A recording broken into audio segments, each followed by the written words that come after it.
we be fair.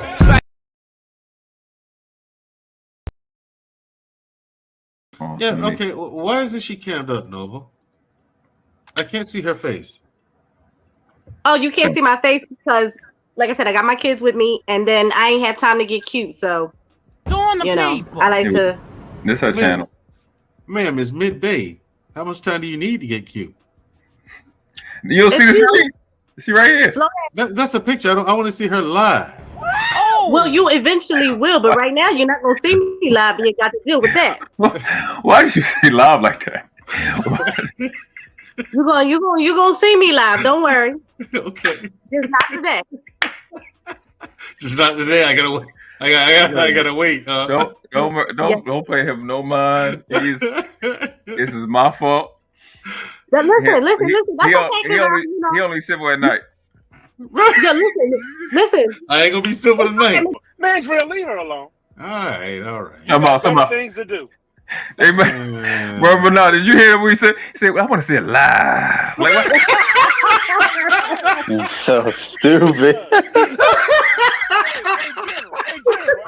God damn. I don't know what's wrong with this nigga. He needs some milk. Damn, give him some milk. Hey, look. No. He needs some milk. Different level. You won't see nobody like me for like 12 other years. You see what they do all the time. I'm different level. You crazy? You can't even coach my type of style. They style is regular. I gave him crazy work. Crazy work. And then look, and the dudes you kept getting all this love to, crazy work. Crazy work. Don't ever try me. Ever. Let me go.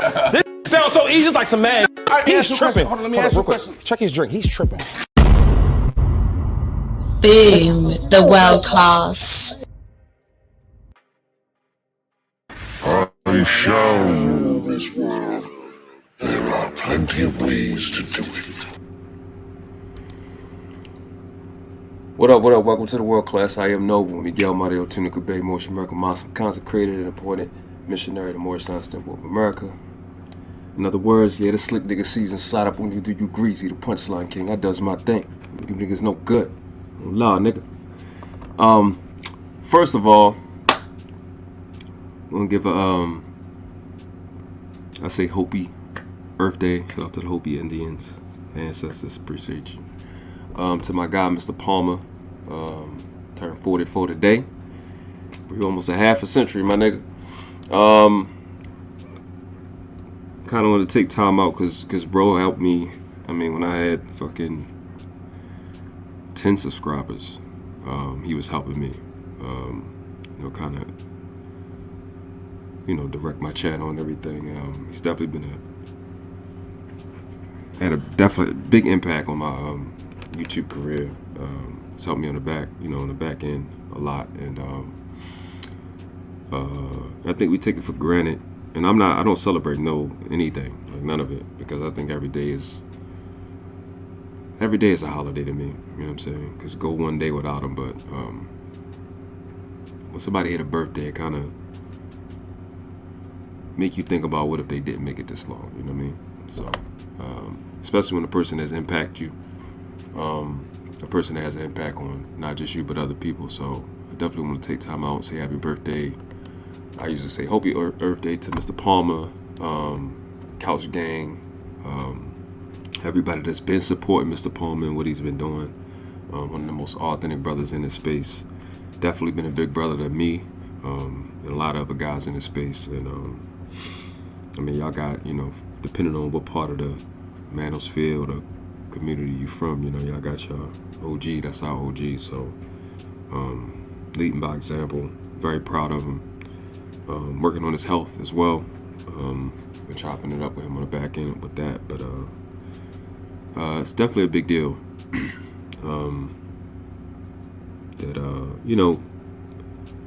Being that a lot of y'all that follow behind Kevin Samuels, he's not here this year. I think his birthday was a couple days ago, so it's weird that both of their birthdays is that close to each other. So you kind of look at it like, damn, that could be bro. You know what I mean? It could be me. Anything can happen to anybody. So Want to take time out to say that, and the awesome streams that went on today. Cheeky stream was dope. Suzette just finished. I know I'm probably forgetting a lot, but yeah, man, we coming down the stretch. I think we are what 35 subs from Iraq, which is cool because I did it the hard way. I ain't really graph off nobody's channel. I didn't set up no shorts that don't fucking apply to my channel and have to fucking delete them and all that. I'm glad I just waited because I live by a principle. Well, I've been taught a principle called pioneer and don't pay. So when everybody else doing something new, I just be like, certain things I'm gonna fall back on, you know, unless I'm the pioneer and things. So there's a couple of videos I want to look at. I think some of these I kind of brought up before, but I think it's relative to the moment that we in. Let me acknowledge the chat. We do got I don't know if she available, but we do got Savannah in the back too. Savannah is rocking with me today. We got the superstar. Congratulations to Savannah. Savannah hit 250 subs last week. Damn, who else? I know some more people hit some numbers. I know Red Lipstick Vibes hit 2 grand like 2 weeks ago. Shout out to that. I did have a Cash App, you know, we had a Cash App here. We got our own thing. I forgot what's the brother name that I ain't saying the amount, that's just how I am. I ain't putting people's business out there unless they want niggas to do it now. How comedy. James Davis. So when we get any type of, you know, donation, man, we gotta play our song. Or we gotta play, you know, if it's like over $30, you get the song, but if it's like under $30, you get this. We bar $20 to the mall.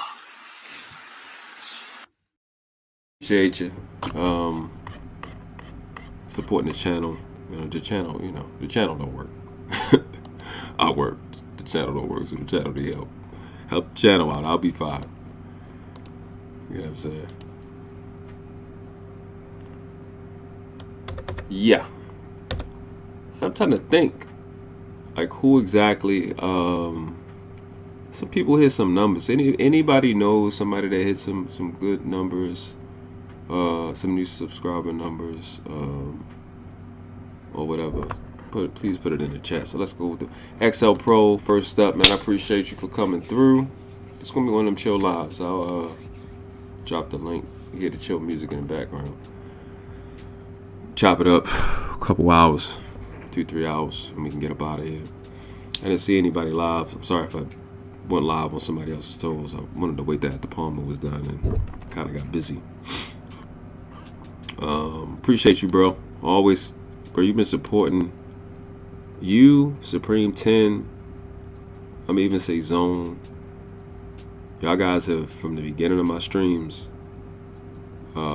as far back as I can remember, I'll say that. We can always go back to my streams and look. Y'all guys have always been coming through and supporting. I really appreciate that. Because you could be anywhere. You could be watching funny duck videos versus just listening to a nigga talk. So I appreciate it. Lady Navoa, always coming through every single solitary stream. You're always there. I definitely appreciate you. Reese in there with the building, what's going on? Yeah, it's the thing my mentor told me. He said early is on time is late. So I do purposely set a date, set a time, and then go earlier. It's just a habit I got of breaking habits. Something we gonna share going down the road. Yeah, man, I was just playing some music, man. Just, you know, I'm gonna get the copyright strike, but I just delete it. It's not gonna be I'll take that part out or mute it or whatever. It's not a big deal as long as we ain't over 6. Just chop this shit out, keep it pushing. We have we got La Baby, Red Lipstick Vibes. She says sharing is caring. Please take your time.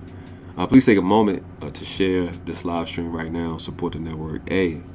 Sharing is the best thing you can do for any stream. I know y'all like the super chat and Cash App and all of that, but OPM, other people's money. Let YouTube do all the work for us.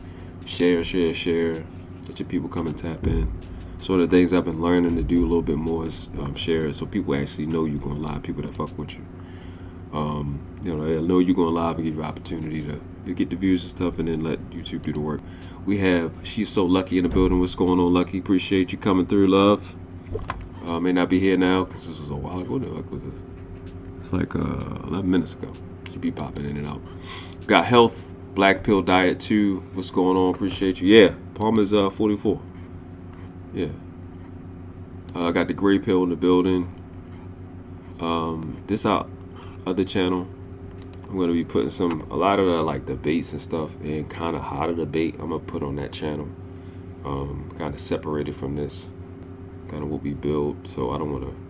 Like I said, I'm gonna be changing the content, but that's gonna be a place I put some of the stuff that you came in for. I'm gonna put it on that channel, and we're gonna get some work done on this one. So yeah, definitely subscribe. I think what I'm gonna do is I'm gonna pin it to the top. I'm gonna pin it to the top. Hold on. Oh, the sound is garbage, bro. Hold up. I just go to damn. I gotta make sure my echo shit is on. 1 second. I don't like. I hear like the background. The fucking what's the name supposed to be on? Echo. Nah, echo not on. So this is better. Let me see. I might have to see myself. This is better. It's louder. I know that. Jesus Christ. It's way louder. Oh damn. Try one more time.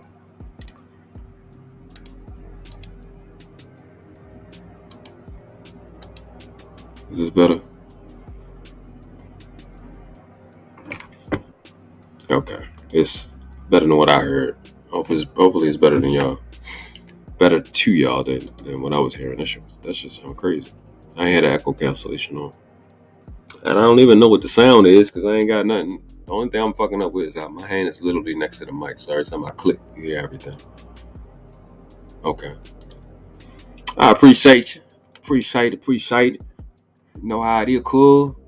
Fought wrong with these little pussy ass nigga, man. I live here, cool. I could be from the South anytime I want. Yeah. So when you get old, you be forgetting what you're doing. Yeah, so definitely subscribe to the channel. All this stuff I want to go through. Like first thing I'm gonna do on the channel is kind of break down, because I show people, like I did a breakdown of the movie Revolver, and I'm gonna show you how over this span of like a year I've been using that stuff out of Revolver to beat these people in these debates and on these panels. Because I'm that nigga. And that's just what it is. And it's been a ball. I've been having a ball, man. It's been fun, bro. I've been having fun on these panels. It's just the stuff that you see is like whack as fuck, but you know, I know how to detach. It's easy for me. JVZ say, what's good? Watch the clip of your show and subscribe. Speaking the truth. Appreciate you for coming through, bro. That's all we can do. Is just speak the truth. If niggas don't like it, it is what it is. If they like it, fuck with it. Share it. Tell your homeboy now. Homegirl and them, hey, holla at the nigga over there talking that. Keep it pushing. Yeah. Oh my God, shit. This is what I know. This is what I know in favor by the Most High. Praise be to Allah. Got Natasha Vincent, 1000 next up. And yes, you sound good to me. But I just got here. Appreciate it. Yeah, I didn't put the freaking echo cancellation on. That was on me. Yeah. It's like I got a few clips I want to play. I'm not about to Cheeky banner because Cheeky he does Cheeky and fucking TLA. They do that monologue. But they be putting on real shows. This is not really a show. This is just like, just come chill.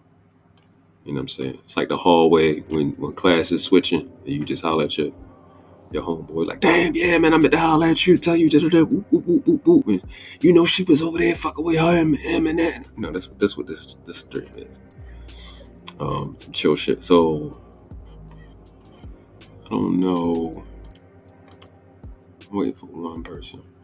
Freud Chess, what's up?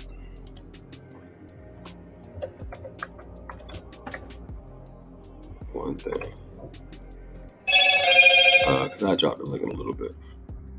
1 second.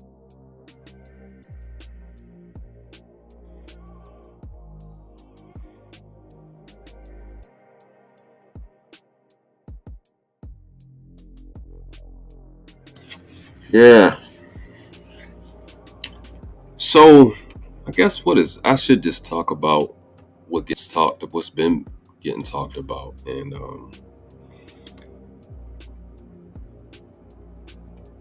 man, like I said, man, I just been playing through my head the whole time. Doing that live that Sunday, I think 2 Sundays ago, maybe 3 Sundays ago at this point, I don't even know. What Mrs. She said, her Shame Sundays that she had did 2 weeks prior, specifically saying, you know, these parents need to stop calling. No, she specifically said these mothers need to stop calling these children sexy. You know, and then go into that, then the fucking Aaron O.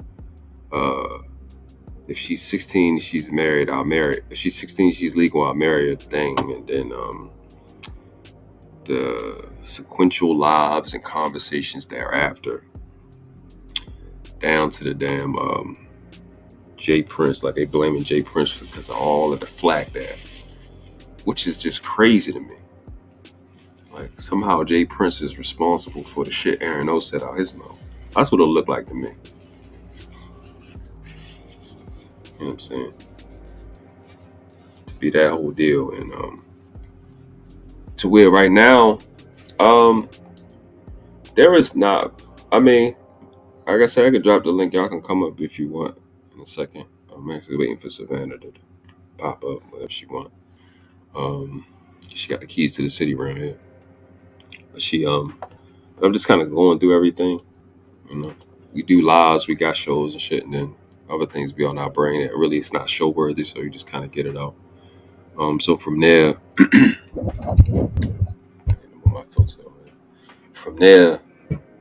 conversations about what's legal, what's not legal, and like the undertone of, not the undertone, I mean the actual point of age, not age of consent, but fucking what is it? Age gap. Like people seem very eager to talk about age gap.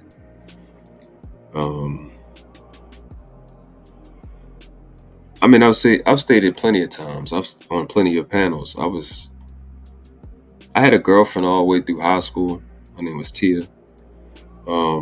She lived around. Well, actually, she didn't live around my way. She got moved to around my way because she freaking stabbed her. She stabbed her stepfather. Yeah, that part. So she got moved around my way, and started messing with her. So I was 15. Well, I was going into high school. How fucking old was I? 14 going on 15. So I was messing with her all the way up to my 12th grade year. Then we broke up. I went to started working. Met this lovely young lady named Jessica, tall, chocolate, remind me of Natasha, but we was like the same age. So she was awesome. I was lucky enough to have, I say I never had sex with a virgin, but 2 of my first 3 girlfriends was virgins. It just, time and opportunity just didn't come for that, cause school and stuff, and I wasn't in no rush because they was pretty dope. So yeah, but I somehow managed not to have sex with both of them, so I was cool. She was pretty dope, but while we at the place where we worked, she knew I was already sexually active, so she was like, I don't really know, the girls be on you, and I'm like, I don't even see none of that. I was kind of oblivious because I was in a relationship that whole time, so I really wasn't messing with girls in high school. Because my ex, Tia, she said, if you talk to any one of the bitches up at your school, I'm gonna stab them. And I knew her because she stabbed somebody, so I believed her. I ain't gonna say that, hold you. So, long story short, I'm on my podcast shit. I'm telling stories. Long story short, there was a manager up at the job I worked at. So I was 18. I became 19 that fall, I think 04. Then she was it? Yeah, something like that. I think something like that. Then her name was Sherry. She was 32. I was 19. I think I had turned 19. I ain't been right since. It's like, so but from there, yeah, that shit was wild. I ain't gonna say that a lot to you. It was intense. That's the day I grew up sexually. That day. Well, I get into that story every time. But from there, I mainly was dealing with women that were older for a very long time. Very rarely did I deal with a woman that was younger. Just because I was at a different maturity level. It's just, you know what I'm saying, different shit. You know what I'm saying? You're a Libra, you Puerto Rican. You know, we do romance. You know what I'm saying? We could be a little insensitive, but we like the romance. And the older women, they really take their time. They like the little things. They teach you the little things.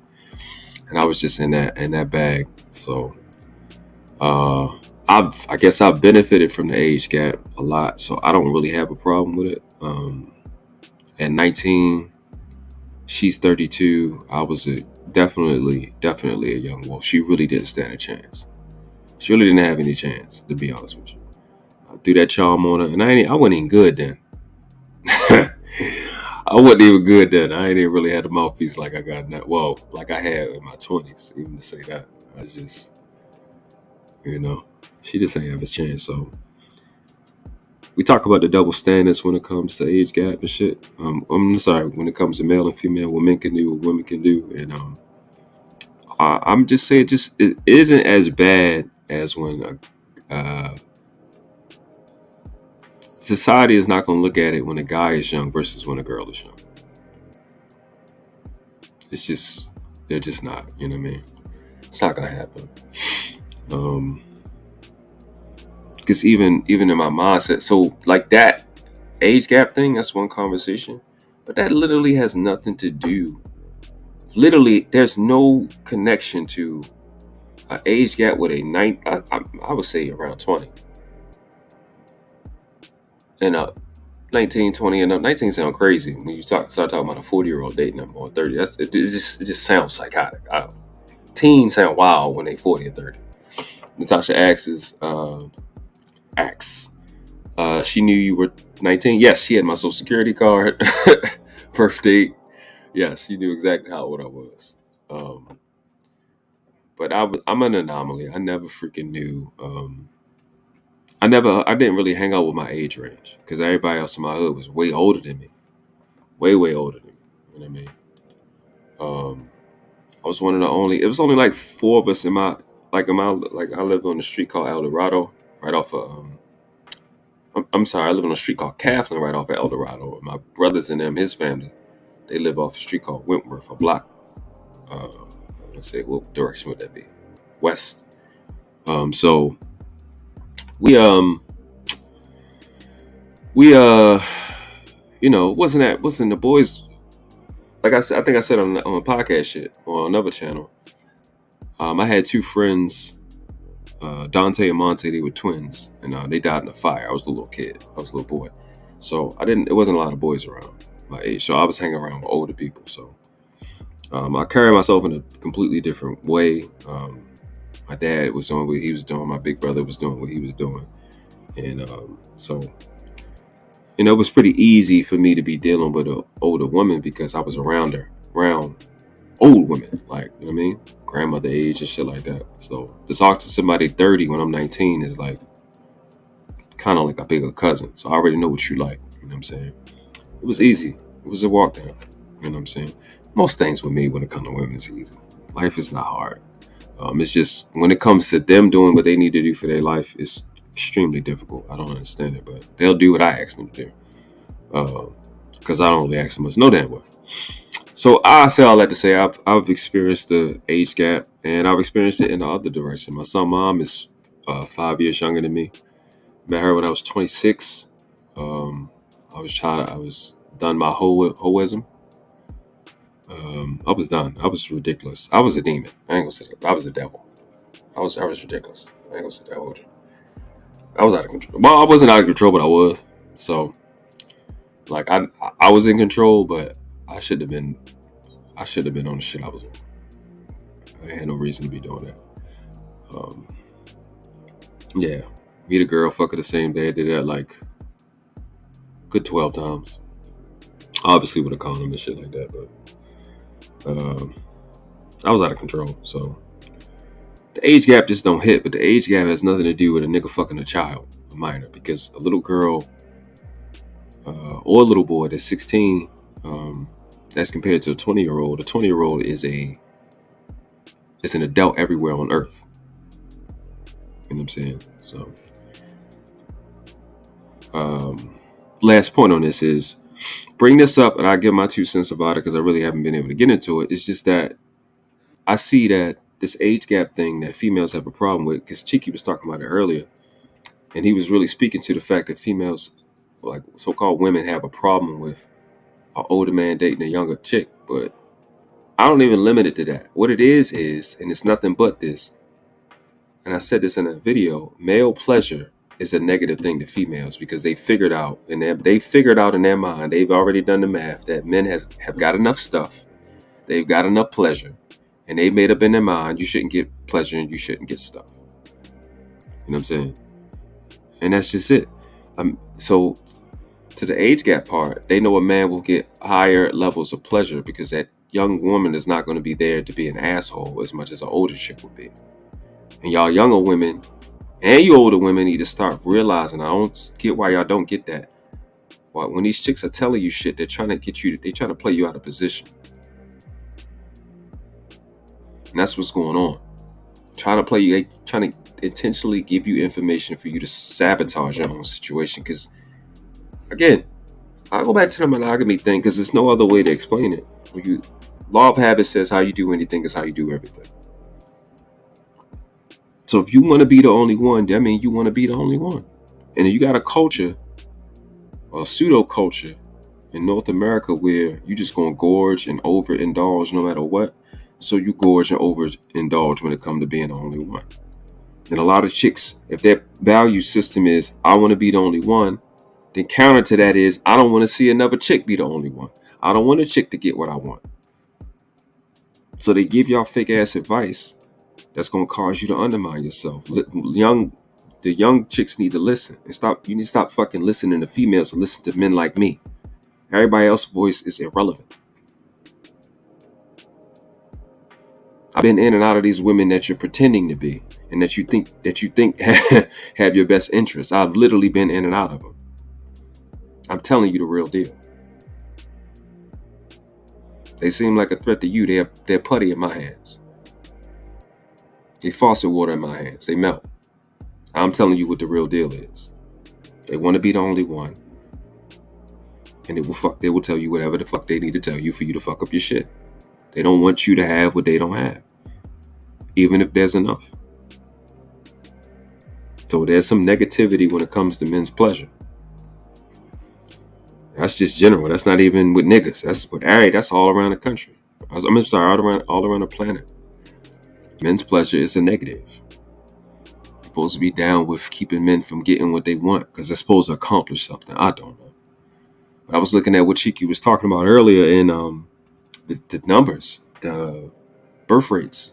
And the birth rates is crazy because you're counting the ones that came. Well, fuck, you can't count the ones that died on the way here. So people are not fucking any less. People just being less responsible and more homicidal and satanic. Because chicks want to be the only one. No matter what. The monogamous mentality is satanic, bro. So it's getting people hurt. People don't not look. It's the very last place you'll look. That's where you're going to find evil.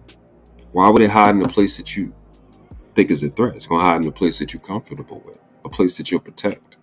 That's why I keep telling you, go watch the movie. Actually, go study the movie Revolver. It gives you the fucking answers. It shows you true Satanism. With all the fucking flashy colors and boogeyman, it just gives you straight thought process. The movie dope as fuck, man. So, a lot of these females don't want to see a man have his way because she can't have her way. They call it penis envy, but it's just old-fashioned envy. I stand on the opposite side of a lot of things, bro, that happens in the space. I don't think women control access to sex or relationships. I literally know that I do. A lot of the stuff that they say I don't agree with. Because a woman seems to just throw her drawers when I open my mouth, and when I don't, she don't. So I think I control access to sex. I don't know what to tell you. But also, like I said in this space, there's a serious divide between who need to be in these conversations talking about relationships. Yeah. I've been ranting. Let me throw there's some things I wanted to say. Let me throw the link down. Savannah, you there? Yeah. How are you? Good evening. Hi. How are you? I was some fantastic, jacked up, motivated, excited, ready to win. How are you? Really? You're almost at 1,000. Yes. Appreciate all the support. Appreciate all your help since last year. I want to publicly apologize. Publicly, thank you for well, I probably need to apologize because I've been so ratchet. Hey, Frank, think you just as ratchet as me? No, she's not. This is this ratchet that ghetto is strictly me. Welcome to the ghetto sphere. Yeah, I appreciate all your help. I appreciate you taking your time and doing what you do.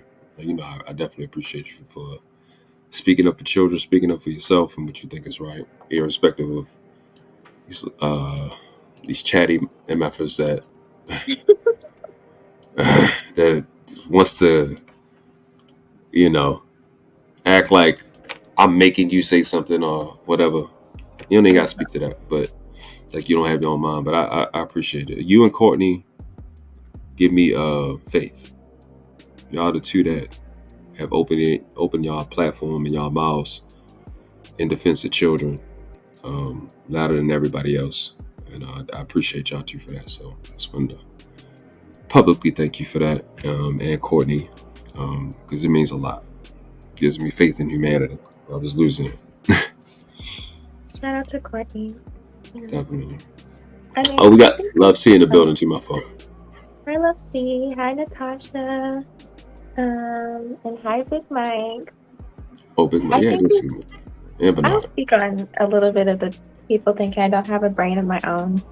Mm-hmm. I think I've said this on one of my streams. I've been in this space for about a year. So I've had a year's worth of watching different channels and subscribing, unsubscribing, digging deeper, discarding things, picking things up. So to just attribute all of my talking points to Noble is kind of ridiculous. I will say in the past couple months, you and Dowsty and Mr. Palmer have definitely shaped. Y'all helped me sharpen my principles, but that was stuff that was already there. So, and I think it's kind of foolish. If you see somebody's on the right side of something, why is it a bad thing if you're constantly find yourself on their team? I don't think that's an issue. Amen. But, you know, it is what it is. Oh, Lord. Hold on. I missed some comments. The link to hop up on the stream is pinned to the top of the chat. I'm gonna get to some of the things I missed while I was on my rant. Oh my gosh, Lexie. Hi, Lexie. Did I not speak? Lexie. So she on this thing. Lexie. Yeah. Speaking of hate. And did you say hoism earlier? Did I say ho? Yeah, for myself. Yeah, I was on hoism. Got the whole team here. Hi, Lexie. How are you? Hi, guys. How are Can you? you guys hear me okay? Awesome. Mm-hmm. Oh my God, Noble. Hi, Savannah. Hi, Lexie. Oh my God, Noble. You cracked me up with this thumbprint or thumbnail thing because it is like the craziest, wildest thing acquiring, your 1,000 subscribers. Like, it's very fascinating. I don't know where the contentiousness comes, you know, because I just let men have their conversations and deal with things themselves. But you know, I don't know. I always think like, is it because you get all the girls? Like you get all the girls who are camming up, who will cam up. I mean, and I'm only talking like this because I think I sound a little ignorant for, my age right now. Because I had to learn this YouTube space myself, like Savannah stated that, great people have helped nurture her and, help her get her footing in this space because it's not easy, like at least for me, like I came in extremely green and very naive and with a really open spirit. I didn't bring that corrupt side of myself here because I didn't know I would have to. And I just see like over time how things have developed among so many people who have been here like longer than a year, longer than Savannah and I have been here. And we both enjoy contributing to the conversation and bringing out some truths. But amongst the men, there's a lot that goes on. And, I will always go back to understanding the incel lifestyle. I'm not an incel. I didn't grow up with incels or anything like that. I have cousins who were like that, who had like lack social skills, and then they come to YouTube to try to buck up, or they didn't have a voice in their house, and then here they don't know how to have a conversation because they're just screaming. A lot of times people who didn't have a voice in their household, they don't know how to have a conversation. Yeah. Because they feel like they're not heard, so they repeat themselves. They get loud, and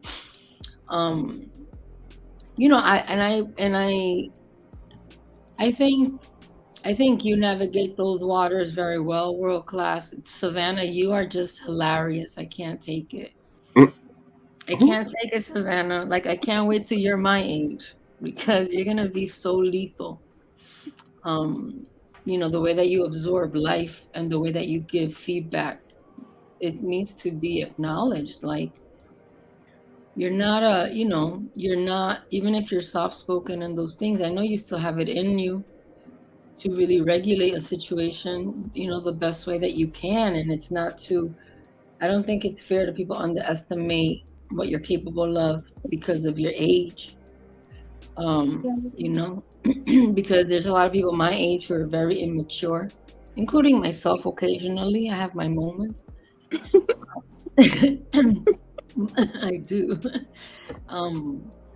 But they shouldn't underestimate you. I think that when you show up and you show out and you strut your shit, like my father says in Spanish, you go in there and you strut your shit. No one can knock you down, like, and I think it's a little bit disrespectful to underestimate you. So I just want to really acknowledge that there are not many 23-year-olds like you. So let's just be honest about what it is. Let's not start breaking people's characters down just to try to get a one up. Let's just be fair and reasonable. I think it's time. I think there's been a lot of contentiousness, a lot of drama, a lot of BS, and it's just like I can't even it just blows my mind how far people are willing to go. Instead of being curious and pick, Noble's brain or even Savannah's brain. Mm-hmm. Even Lucky's in here, she's a beautiful, smart woman. It just goes to, listen, man, it goes to people hating on good looking people, on smart people, on people that have the ability to acquire things. Like, that's the way life is. That's why you can't be a punk and you can't be nice out there. You really have to have the courage to call people out. And yes, in real life, I don't think a lot of these folks would have the audacity to try to step up to any one of us, quite frankly. But on the youth, you can step up to me, you're gonna get hurt. Like, I'm an assassin. I'm gonna assassinate you, and you don't want to cross me, because I have it in me. I did grow up in an environment that cultivated that. Don't be a punk, because people like to punk beautiful women, and that's why, like, on the topic that you're bringing up with kids and people taking advantage of young girls at 16, 17, 18. That's because they don't have, the ability to get to the place where their brain has sprouted. You know what I mean? They haven't been around enough experience and situations to have at least a little bit of that inclination, like, this freaking guy is a punk. Yeah. It's hard, like. I mean, address what Love C was saying. Damn, all these fucking notifications. She said, I'm honestly still trying to wrap my mind around the way the world class breaks monogamy down. I had never even considered challenging the concept. That's why I'm in this space, because to point out stuff that people don't see. I was born with a gift to see how evil moves, and I know how evil moves, and I'm gonna call the bullshit out. You know what I'm saying? You know what, too, you do, Noble, that look, I came up here because I saw both of you here, and I want to bring, some light to the fact that, you are able to bring a young perspective like Savannah's into the space respectfully, along with somebody like me. And, you've hosted a lot of panels that we've all had great conversations and things like that. And so I don't know, I don't know, because I don't understand when men have that level of contentiousness, amongst themselves. I don't see that in my everyday life. So I just stay quiet, honestly, and I just fall back, because I gotta let it play out the way that things play out with men. But it definitely, like, just really, like, baffles me. When they want to pick on the women or call the women out based on whatever decision we want to make and whatever panel we want to hang out at, like, damn, like, leave us out of it, like, leave us out of it. But I guess, what can you do? Like, they don't have the ability to attract people the way that you do, or have people become interested in the things that you say. And so I just want to acknowledge that your path to 1,000 has been like an obstacle course, but you know what you've done? You've really cleared the path for yourself, like, and you made it look pretty. You know what I mean? You made it look pretty. You put flowers and a little pond and stuff, and it's a different way of getting to 1,000. Other people just bulldozered their way there, and and it was muddy and wet and ugly. But you've taken your time, like you seem like you do as a lover, based on the story you shared. And you created a beautiful yellow brick road to what's to come.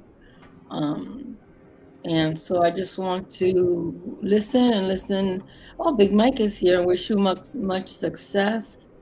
Oh, Mr. Big Mike and your beautiful lady Amber. Just want to say hello to both of you.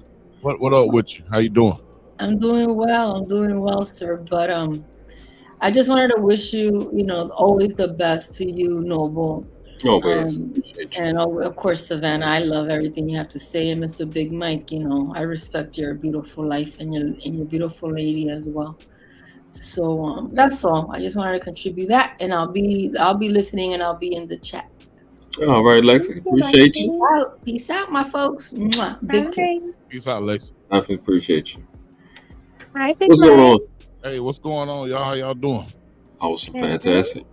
Good, man. You're almost there, man. Let's try to get there tonight. That'd be fun. Yeah, that'd be fun, man. Get there tonight, man. How you doing today? I mean, look, I just say this. I guess since we kind of going down memory lane a little bit.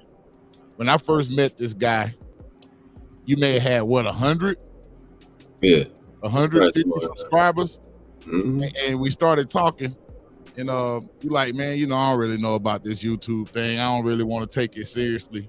And here we are, a year later, maybe a year and a half later, and look at you. Look at you, man. Congratulations to you. I appreciate it. Yeah, man. Definitely, man. Yeah, man, it's been fun, man. It started out as a let me see. I could probably pull it up. Well, I don't know the date. I was gonna look for the date when I posted my first video. First video was really for fucking somebody actually. What's going on? We got Rona. What's up, Rona? What's up, man? What's going on? My first video was me having to check this dude named Tahaka Bay, and then as I was editing, my son came in the room. He said, "Daddy, what you doing?" I said, "Well, I'm editing." I barely even edited. I was just fucking doing the thing. Well, I had recorded it on my tablet, and then I was putting it on a PC to upload it. Right. And my son said, "Daddy, what you doing?" I said, "Well, I'm about to put this on YouTube." Then he said, "I want to do YouTube." I said, "Okay." So I started him a channel, and but I didn't know how to edit, and I was like, "Well, we can do the pay thing. Well, I can learn how to do it, and I can teach you." So I'll learn how to do it, and I'll teach you. Then we got in this space, and then just for learning more and more. That's why I was shouting out Palmer. Today is his birthday. Yeah. I ain't talked to him. I messaged him earlier today. He hit me back. Yeah, man. And he played a big role in helping me. And like I've said on multiple times, man, I know a lot of YouTubers, bro. I've known YouTubers for the last 15 years. 13 years. So I've never hopped in the inbox like, yeah, let's collab. I didn't collab my way to 1,000. I didn't hop on no big platform. I didn't do a bunch of super chatting. I'm not in people chat begging to subscribe. I did it the hard way. I did it the way I watched them do it. Stay consistent. Do what you do. And I've been saying the same things over and over again. These chicks got cemetery wounds. What the fuck? I meant that shit. Fuck monogamy. You know what I'm saying? Over and over, I've been saying the same shit. My message has been the same and consistent. But you know, at the same time, we gotta. What I started the channel for is, and named it what I named it is for a lot of reasons. But one reason I shared that I did before is that a guy named Dr. Miles Monroe. He wrote a book called "Releasing Your Potential," and in the book, one of the things he said was, "Leave here empty." He said the richest place on the planet is a graveyard, and he said his command, what's called action, was leave here empty, and that's always been my goal. Is to deposit everything before I get up out of here, and so people know that, you know, I don't want it to be that I rob the next generation or my generation by not leaving my talents here, because I get, like, my sister Kay is also a part of it, because I know she got the temple and everything straight by her damn self. She's a beast. I don't have to go and do stuff there, so I can just be here and kind of share things from a different perspective. I don't be on here with affairs on all the time. I just be myself, the raw myself, the fucking deposit of a lot of people, and I could be in the trenches with anybody and everybody on this planet and go through the motions and find a way to win, and that's what I'm gonna do. My job is to change the culture of the people changing the culture. And that's what I'm here to do. And I'm going to do it the hard way. I'm going to do the hard stuff first. And we'll be able to look at times, look back in history, and be able to say that he said he was going to do this, and it's done. This will be the greatest generation in the history of the planet because I was here. Because I fucking said so. And that's just how I live. That's how the men I come from operate. That's all I know. It will be done this lifetime. It will be done. It being done is we're going to live the way we deserve to live, and we're going to get it done. We already know what it is. And stop living on our knees. I mean what I say. When I, close out lives, and they put 2 classes on this planet, never been 3. You either world class or you outclass. And the question is not which class do you want to live in. The question is which class do the ones coming behind you deserve for you to die in? On your feet or on your knees. Respect the craft. So get your bitch ass up and go to work. Every day. I'm not taking a no for an answer. You're going to have to kill me. I just said that to this white man in court. I just said it to them cops. You're going to have to kill me. I'm not one of them. I know it's you two. I'm one of them. You're going to have to shoot. You got to kill me. I ain't got nothing else planned but to fuck y'all up. You niggas made a terrible mistake. You killed my brother. You should have killed me. I ain't been doing nothing. But ever since I was 8 years old, every breath I took is to get you bitches back. I don't come from them people that you can take some shit from and walk off safe. I make you niggas no good. I don't come from that. It's personal. Everything you took from us, every moment of it, I'm getting all that shit back times 10. I'm here to give y'all unmitigatable hopelessness. I want you to give up on the God you pray to, because that bitch must hate you to put you on the other side of something like me. And y'all know who y'all are. Like I said, I don't come from that shit you can take some shit from and walk off safe. So I'm not the hero. I'm just here to kill the devil and to enjoy it. When my man what Denzel said, the only thing I'm regret is I only get to do it once. That's it. So and I think a lot of what we be talking about, shout out to Tommy, with these dudes in this space is they're used to dudes like me being dead. They're not used to this type of mindset being in this space and this type of talent being in this space. They're used to shit being easy. And, I think, man, they're intimidated, and you remind them of, the things that they feared before they got into the corporate world and got their false sense of security. Amen. Men's value always been judged on the level of violence you're willing to bring at any given moment. Not, I can buy a Versace robe and fake like I'm a real nigga and cuss a lot like a girl. I can cuss real loud. Niggas don't give a fuck about how loud you can cuss. Niggas will beat you the fuck up about this bitch. Like, care about how much you can say bitch real hard. Niggas will break your shit in front of your girl, nigga. Niggas always been judged by your violence, nigga. That's how it is in the end of the day. Oh no, the white man. Fuck, the white man is the most violent motherfucker in the world. And you want to talk about, oh, that's not the way to do it now, man. Fuck, shut the fuck up. I know you ain't about shit. Have you not watched this white motherfucker? That's why they up his ass, because they scared of him. That's a fact. They already know he violent. That's a fact. If I kill all y'all niggas. Don't get too loud. He gonna get us. I'm gonna get both of y'all. And he won't do an ounce of time. Shit, he own the time. He the one who give out the time. Hell no, he ain't gonna do no time. You can't be held accountable. I mean, you can't be held as a criminal for destroying your own property. You lay down, you put your ass in the air and let him run in and out of it. That's you belong to him. So you niggas gonna have to kill me. That probably don't seem like much, but I thank Allah for giving me the vision that I have, and I just see what need to be done. And I know it's gonna take some time, and it's gonna hurt, and that's it. I want it to hurt over time. Well, I appreciate you for being in the trenches with me. We've been in some hell of a fights, bro. You know what I'm saying? I definitely appreciate you jumping in. Damn near every time. Yeah. Damn near every time. Oh, and you and Bernard and Savannah. Savannah was there too. Mr. Ronan, I'm just beating you, but yeah, that's my guy. Savannah been there too. So, hey. Hey, y'all, you, Big Mike and Noble was my birthday gift last year. It's been a year this year, so my birthday is at the end of the month. I met y'all last March, so like I told, I'll say it publicly. Like, if I was looking in the camera, I'd be like, y'all tried, but we here.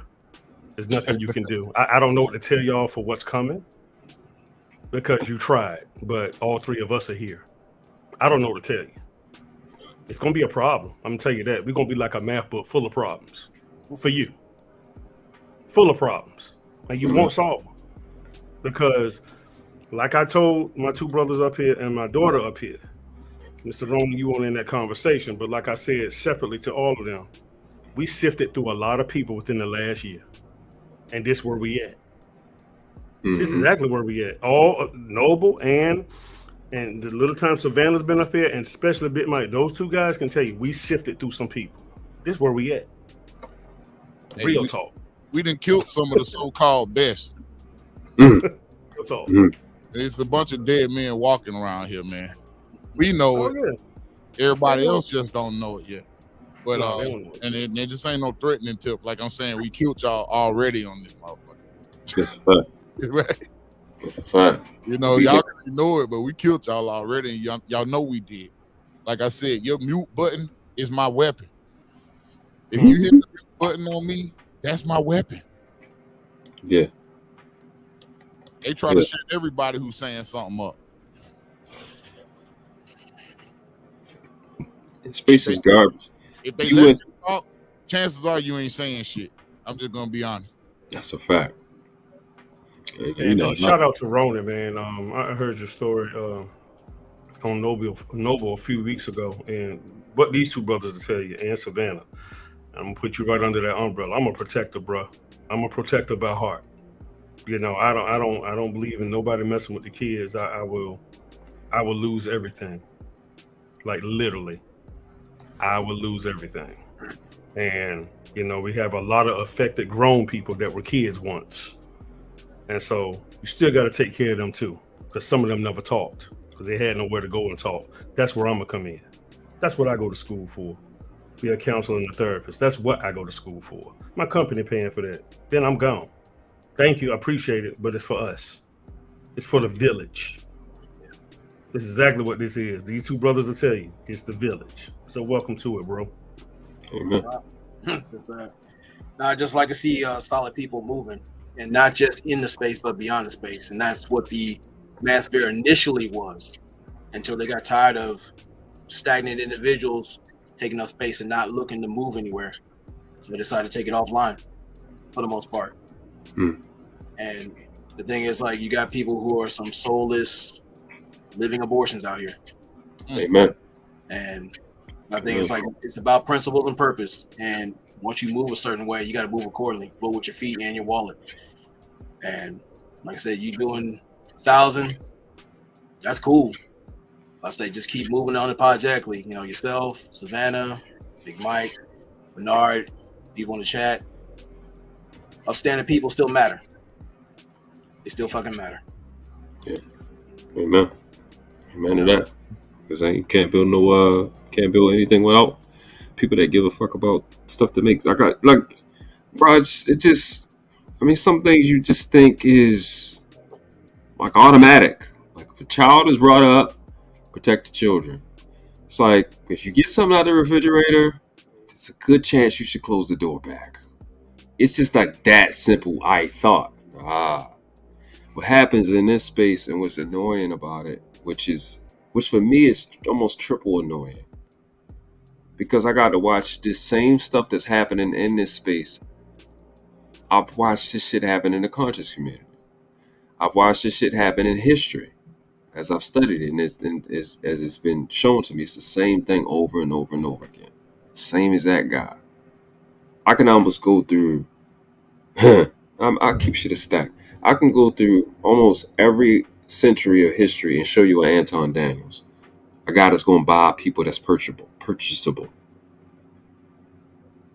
He's routine cookie cut, he fit the same sellout system no matter what. Cookie cut. Nothing different, nothing special. Same McDonald's factory produce. It's the same shit over and over and over again. Loud, doing a bunch of shit because you don't have. Like I was about to say earlier, there's a definitive line, bro, that has happened in history over and over again. You got dudes that have, because back in history, I guess, you know, niggas was bigger and stronger, period. But there's people that would have never got the crown. There's guys that would have never, ever been able to get power. And I think now those people are just these genetically inferior niggas. Niggas that are too small, too short, too dumb, too slow, too untalented, too awkward. And they've spent their first 3 decades of their life watching other males get stuff. And they've made up in their mind, just like a lot of these chicks. I'm upset. I've made it in my mind that you got enough shit. So I'm going to try to undermine your intelligence and fuck you over and do anything I can do to help, you know, for you not to get what you want. It's like, who are you even talking to at this point? Why is you being successful? I've never understood that in my life. Why does a nigga think you being successful is a slight to another nigga? Because you being successful is a slight to them. That's a fact. They think you like them. Yep. That's a fact. But just say that part though. They just say that. Cool. I don't like that you successful. Say less. You got it. But they know that it's weak though, so they can't say that and try to project strength because they know that that's weak. This space, and I'll say this. I'll go as far as to say this. I'm talking about it tomorrow night. The revenge of the Black Manosphere. Post Kevin Samuels, this shit has been turned over to the insecure, the insignificant, and in certain cases, criminal elements of society. Well, here's the thing though, Big Mike. The whole thing about what you see right now, I've seen this earlier years ago. Like there's a group called True Force Loneliness. You can look back and it was some sad shit. It's the same similar thing. Yeah. But again, it's about a war on principles. We're talking about spiritual warfare. It's spiritual warfare, bro. Absolutely. And this monster has 7 heads. It's not a one-headed monster. It's a 7-headed monster. Yeah. And that's just one of them. Yeah, masculinity is on trial right now. Actually, they're trying to phase it out. Well, they're trying to phase it out. Yeah, they're trying to basically send it away forever. Like I said, on trial. It's what the real men are gonna do. That's gonna make the difference. That's gonna make the difference whether you're celebrated in the future or you're, denigrated in the future. Yeah. Well, y'all just walked it. I got a few clips that I had brought up here just in case we wanted some topics to jump into. Just a few of them. I think one that relates to that is, we can always speak to the hypocrisies. So we'll let's do that. Some pauses music for a second, and let's play this clip here. Let's see which one is it. Make sure I got the right one. Maybe this one. Say I want to give the child up for adoption. Sure. Why can't a man? Because there is a child in the world and the mother's taking responsibility No, for but it. let's say there's a child. Let me just stay with this for a second. There's a child born. The man impregnated the woman bore the child for 9 months, carried the child for 9 months. Now the child is born. The woman says, I don't want to pay for that child. I don't want to spend time with that child. I've got to get on with my college, with my life, or something else. I'm not ready to have a child.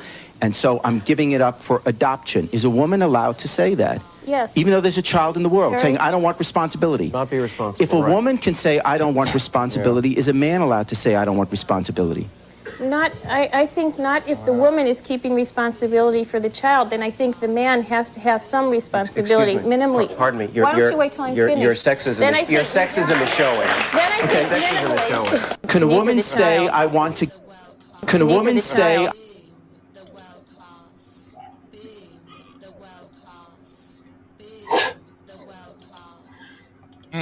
Okay.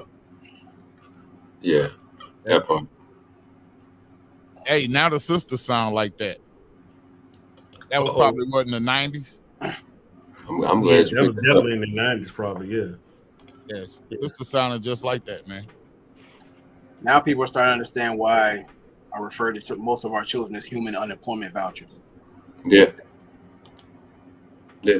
Look, unfortunately, I have to agree with you on that.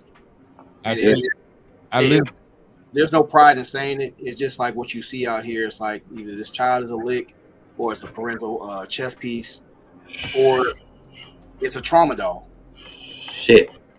Yeah. Shit. Hold up. I gotta take Bang, bang, bang, bang, bang. Yeah. Bang, bang. It's fucked up. We got Kev 504. What's going on? Hey, what's happening, man? Just checking in with y'all guys. What's up, world class? What's going on, bro? Keeping up with you, man. Try to follow that race to 1,000, huh? Almost there, man. Almost there. Did it the hard way. But from what I've been saying for literally over a year, that these chicks they don't really want a child. They don't want what a child is. They do want a child, but they don't want what a child is, which is a human being that just happens to be little. They just want some shit they can't tell them no. Right. So they can get their shit off. Right. Like the video I just dropped, I think, today or yesterday. A lot of these people, all that they are is what the receipts tell them that they are.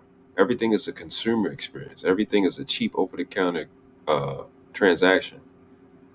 Because their value system is whatever's comes on TV.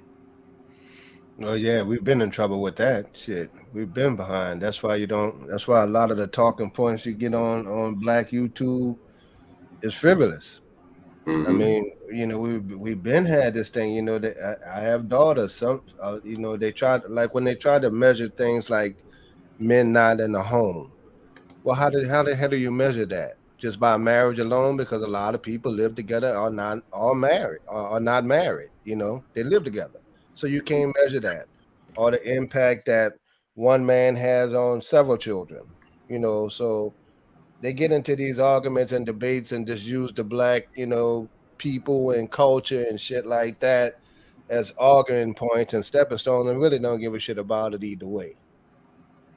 It's easy to go ahead on and point at the worst things about single parent mothers and the worst thing about a guy that's the 20% that's making numerous babies all day long. That they've been arguing that shit for the last 4 or 5 years now on YouTube. 16. Yeah. So that's just a revolving cycle. Now we knew this was. I'm a Gen X baby, so we knew this shit was coming. I mean, as a people, we took a hell of a lot of hits, with the crack era, all kind of shit. We can go the 3 strike laws, all kind of stuff. From just everything that was thrown at us from the banking system on down. So you're gonna have that small group of people that functions a different way. And I can remember back in the 80s and 90s, girls just wanted to have a kid. They wanted a child. Someone to love them, whether it was due to trauma they had or whatever. They didn't want to be alone, so I need something. I need you to help me make something. Somebody to love me. But I'll go even further back, man. The same girls that grew up in the 90s, that came of age in the 90s, they grew up with baby dolls. So that shit's been marketed to them from day one. No, and then you also had a lot of kids raising kids. I can tell you now, even in the 90s, that's when you started having younger women with their little girls watching the other kids. Yeah. That kind of shit. And I'm in New Orleans, so I see it a lot. A lot of people don't see it like we do in major cities. But yeah, and that I'm on the 3rd generation of that, and it expands. So that kind of aspect is gonna happen.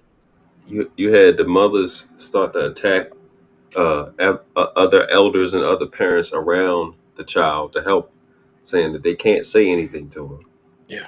Then this hooker will leave the damn babies in the house to go to the club, and having the 14-year-old or 12-year-old watch the new infant. So what skills is this new 14-year-old or 12-year-old picking up? How to be a mother. So it's a big surprise when the little girl's 16 with a baby. Is it a surprise? No. And Chris spoke on that years ago. What Chris Rock said? It's Wednesday night in the club. What are you doing here on a Wednesday night? Aren't your kids at home? That's a fact.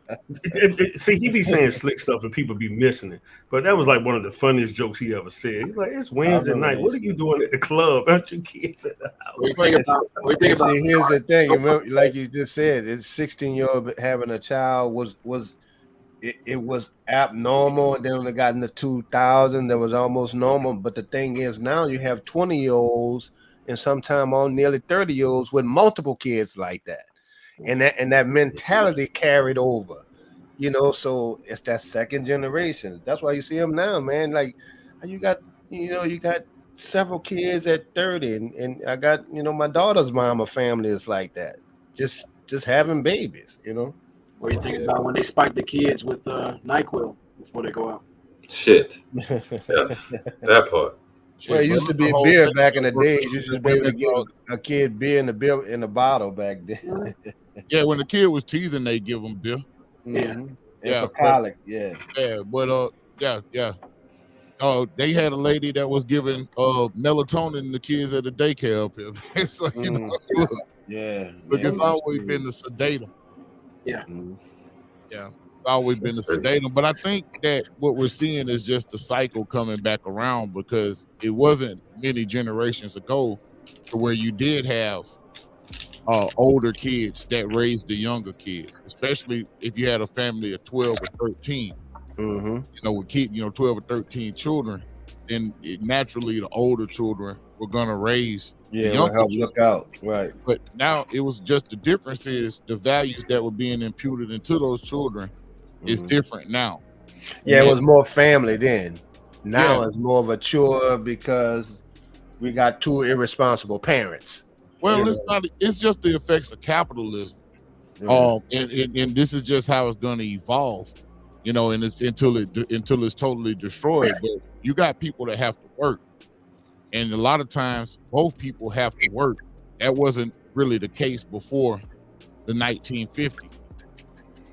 So now you have to have a it's Western society, and that's for all cultures. Everybody, it became a 2-household income, society in the West since the 90s. Even for white folks, everybody, it had to be that way. And like you say, it's capitalism, but America was built on some dirty ass, low down ass capitalism. So that's just the background.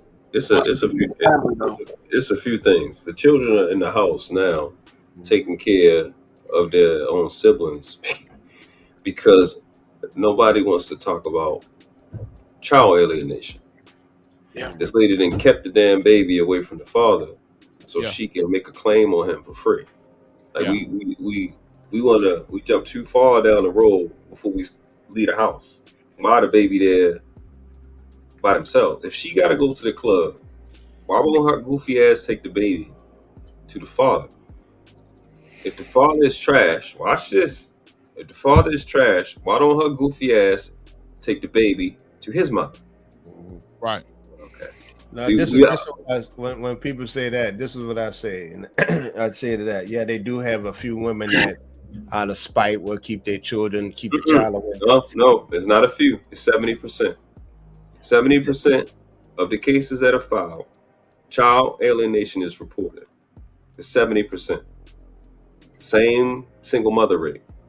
It is I can take you further. You got 70% saying that they don't want the father to see the No. child. The father is when they go to file for cases, Mm-hmm. they're reporting child alienation. That the mom not letting them see him. I get you. That's why I said this is what I say to that. I follow with that. That's a high number, but I can believe it. Because this is what I tell dudes when it comes down to that. Some younger brothers, you can go down there. You got to file a custody mandate. One, you got to you do have to make the court. You got to make the court dates, and I know they play games with that.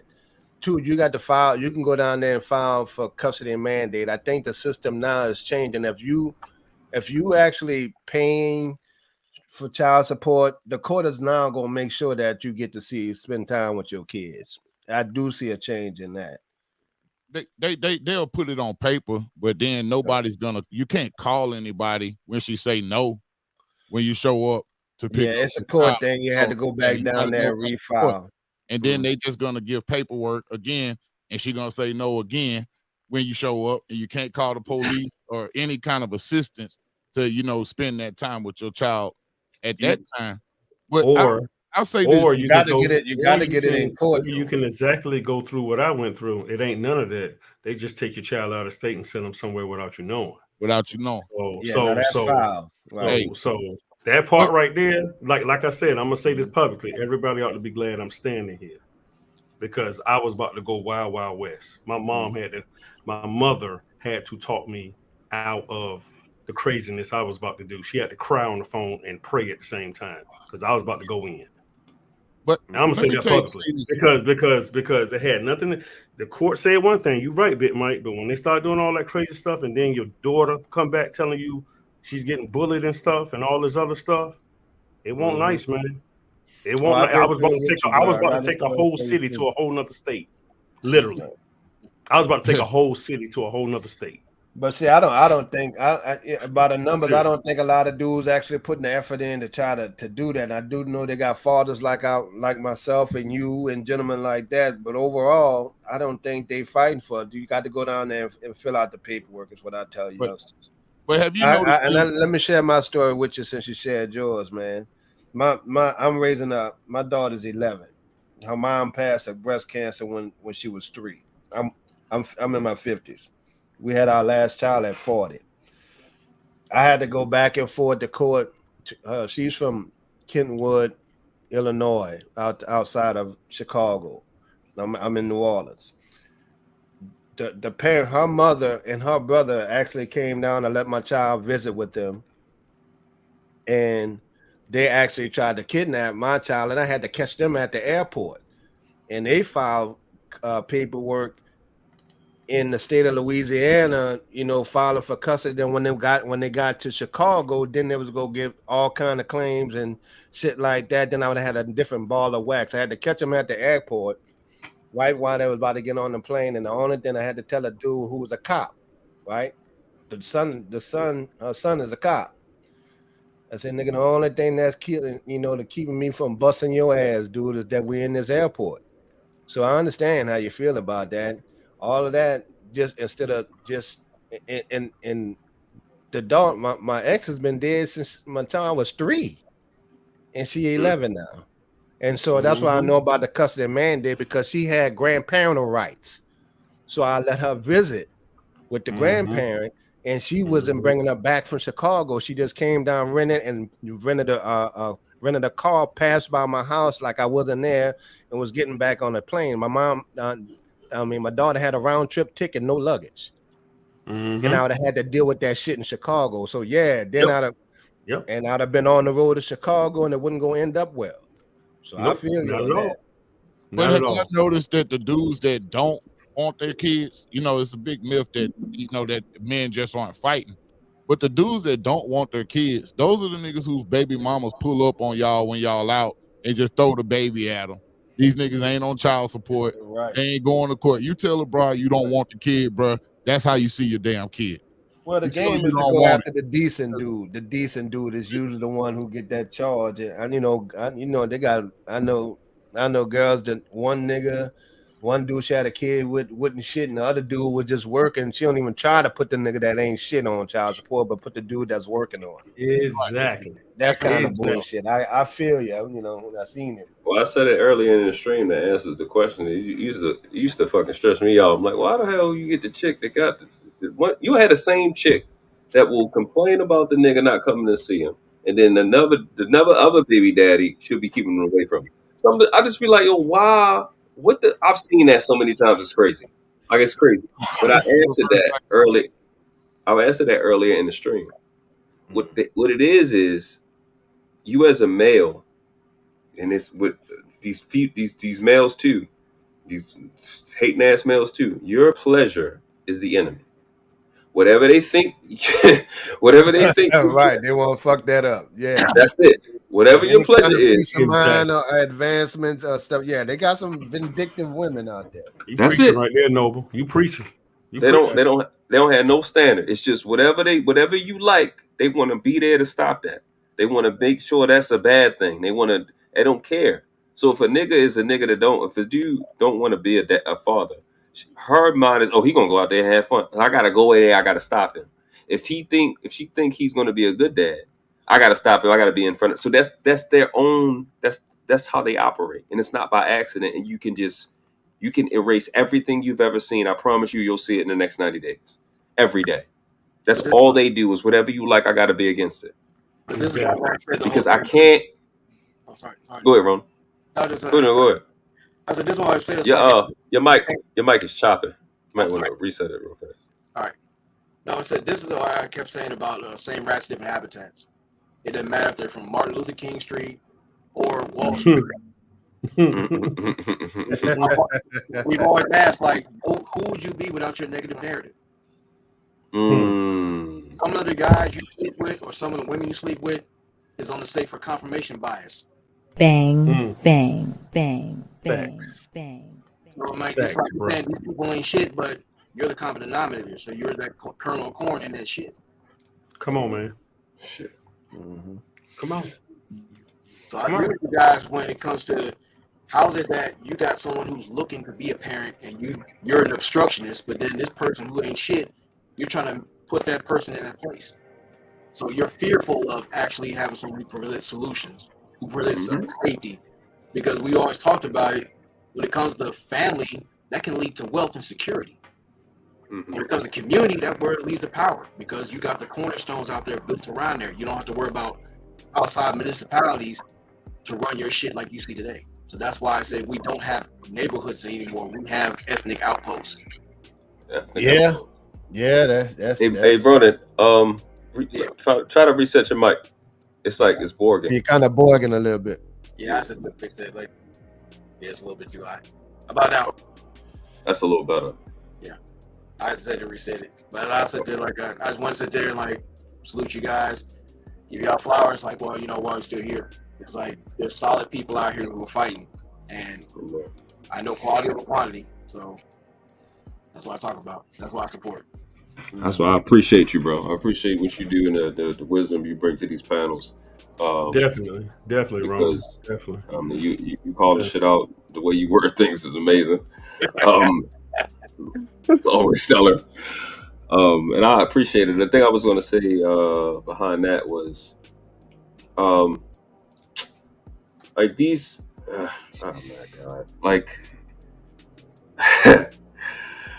so when you see these chicks, so when you see these situations where they are always fighting against, and you got to know what they're targeting. They're fighting your pleasure, because I said before, not even the monogamous mentality, the pseudo-monogamous mentality that's just watered down to what can I get away with. They want to be the only one. So your pleasure is like an insult to them because they got to be the only one. You actually got to go through them. It's an insult. They feel like you're taking something from them. And these females today know that they can't have the effect that they want. So I can't actually get you where you want to be. But what I do know that fits in my modus operandi is I can keep you from going where you want to go. That's the effect I can guarantee. And if I can get a guarantee, then I'll just play within wherever I can feel. And that's why they do it. Because for my life, I could not understand it. I'm like, you're the same chick that's whining about this nigga not coming to see his children, but because he would, the second baby daddy that moved on and went with the light-skinned girl, now you're going to keep the baby away from him? So that's what the chicks that we deal with, right? But you can even see it in every other culture. Men's pleasure is an insult. It's like, I'm doing it. I've seen some white guys complain about that. They can't see their kid and shit too. Yeah, but you're gonna have to fight for them. You know, you have to try to get your time, man. And it's better for the kids. I know I never really had to get through that kind of thing. It was always I could come get them wherever I want, you know, because I know part of the reign of the child is the time that the teaching is not just in school, it's the time they spend with both parents. But some parents don't give a shit about that, you know, and I've seen people not care, you know, with good fault. Well, they want to call you when they get to Cooley High style. Yeah. When they acting like Cooley High, you know, yeah. When they start acting a fool, that's when they want to come get you and stuff. It's like, nah. Because I still had to punch my son in the chest, and I was in his life. I'm like, you yelling at your mom and you yelling at me. We got a problem. So you just got this all you can. Well, you just got this all you can. Come get them when you want. You know, they was happy to be free for a while. But see, the thing is, I'll give it. Yeah, but that's when you want to do it, and it's too late, because my theory was, and my son will tell you, I can call him on freeway right now, grown as he is, gonna be 26 this year. I was like, or 27. I was like, look, I'm gonna beat you before the cops do. I don't care what your mama say, whatever. I'm gonna get you before they do. You're gonna be a parent. Because if I don't, you know what I'm saying? You're gonna do something crazy and you're gonna put me in a situation. Yeah, but it's on YouTube kind of funny, because I hear some of these younger dudes, they complain like, well, I'm gonna watch the kid while she go out and stuff. And I be telling younger dudes, listen, you got to focus on your kid. Don't worry about what she doing. If the relationship just cut the relationship off and keep going, one of the things we got a problem with, we trying to hang on to simple shit too much. You got the kid. Just and try to enjoy being a father as much as you possibly can, you know, and spend your time. Don't worry about her. Because you know, Bit might know, World Class definitely knows. I know Savannah knows, and my man Ronan knows. We remember what our parents do and don't do. I don't care how old you are. You could be 99 years old for the rest of your life. That first part of your life, you're going to always remember what your parents did and did not do. I promise you. I had a friend of mine that went through that shit, man. His old lady was vicious with it. I mean, vicious with it. This was one vindictive ass, and I don't cuss women. She was out there, right? He would go. She was so vicious with it and hood with it that he would, you know, bring over Easter dresses. He had 2 daughters with her, like 7 and 8, for Easter. Some, you know, school, you know, some after stuff. She would take the shit, throw it in the garbage can in front of them, and pour ketchup on the shit and say they don't want nothing from you. You know, that kind of shit, and nothing he can do about it, back and forth to court, and she always came up with an excuse. When the child, when the 2 girls, one of the girls made 15, 16, of course, now a fight break out because she was talking about the dad, and they said, my daddy was always here. You did that. You kept running them off and had all these. See, them kids know when the effort is there. And they will go against the other parent if they see something that was done foul, or they gonna question them, you know. But you know, I just try to motivate the dudes, just do your part, man, and just try to get around your kid. When you got them around them, there's nothing they can do. Even though you can have somebody spiteful, there's nothing they can do from that kid taking in the good parts of you while you're around them. And some of the women really hate that, but it's nothing they can do about it. And think about this in the future, man. You know, we playing a long game here. A lot of these chicks gonna wind up in prison cells, nursing homes, and mental institutions. That's what they need to be at the end of the day. So, you know, you ready to crash out now because it seems like she's winning, but really she's just destroying herself. She's destroying the relationship she has with her child, and the children are the people that are put here to take care of you as you become an elder and you can't walk. You're not supposed to go to nursing homes. A lot of them gonna be in them nursing homes. Shady Acres is waiting on them. I promise. Now I heard y'all was mentioning, you know, the manosphere and stuff like that. I heard y'all mentioning that earlier and stuff like that, how it changed. Now I've been on YouTube for a good minute, and when I came on, it was to, you know, mainly support Black content creators. You know, coming from the South, I was like, fuck, about time I get a chance to support some Black folks that's trying to, so we can hear the story from them. That way, if I, you know, they got brothers in California, I can hear the story from them. I know I can hear dude from New York, Chicago, straight from the. See, that's the kind of communication Black folks needed and shit like that before they got into the gender war shit. You know, with that kind of stuff there, and it's sad to see that.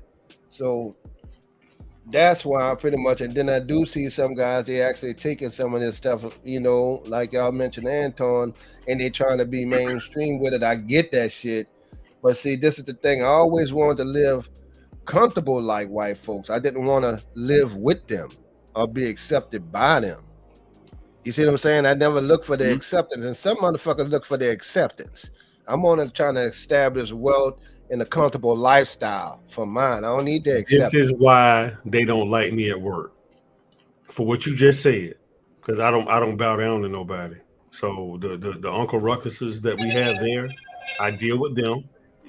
And then with the good old boys we got there, I deal with them. So I walk with my own beat of drum. So everybody, even up to supervisors, like, you're not trying to see Bernard, you have a bad day. Yeah, you are.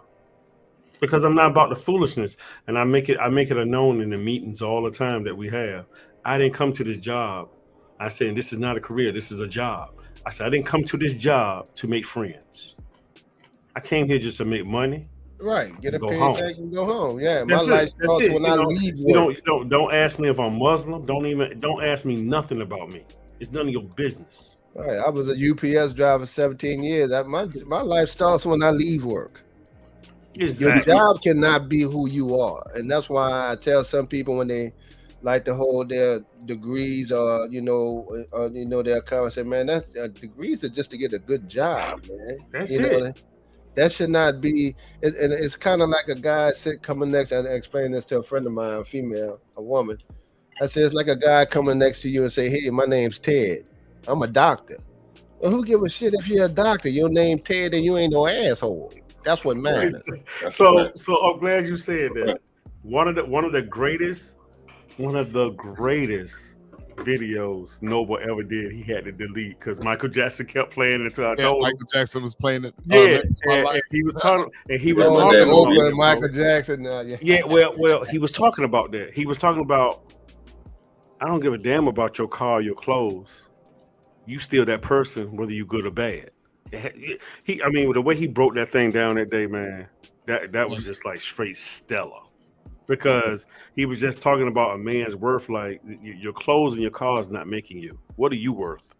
And he went into like an hour and a half just straight on it. So yeah, I'm glad you brought that up because I don't give a rat's coochie. You're a doctor. You could be you're a doctor, and you human first. How about that? You're human first. Well, let's start with that. So you can be a doctor all day because if you open up your hand right now, anybody in the chat.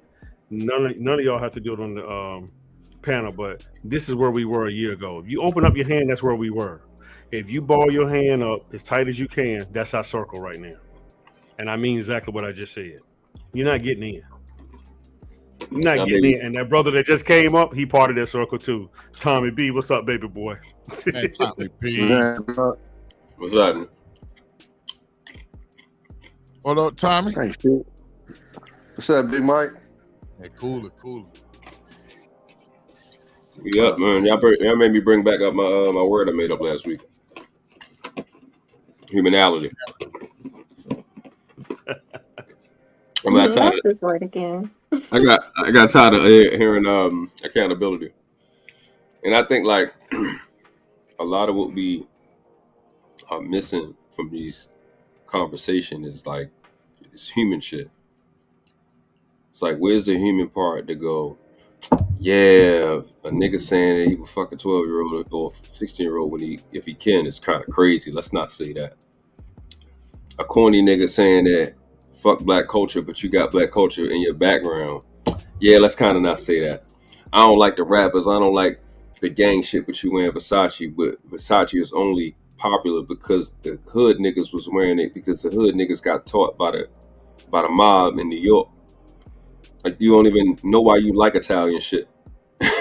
You like Italian shit because the dope boys and the drug dealers up in New York was dealing with the mob, nigga. Like Ferrari, Lamborghini, we made them rich. Everything in fashion from Italy is from hip hop because it wasn't popular till we started rocking it. It wasn't like that. Like, if people just be talking, you would think it would make sense not to go to see all that and then you go, black culture is trash. You would think like these things wouldn't happen, but it happens. It's like, where does gratitude come into play? When do you say thank you to the people that came before you? You don't. They don't. I think they just don't think, period. They're not going to do it. They're white supremacists, bro.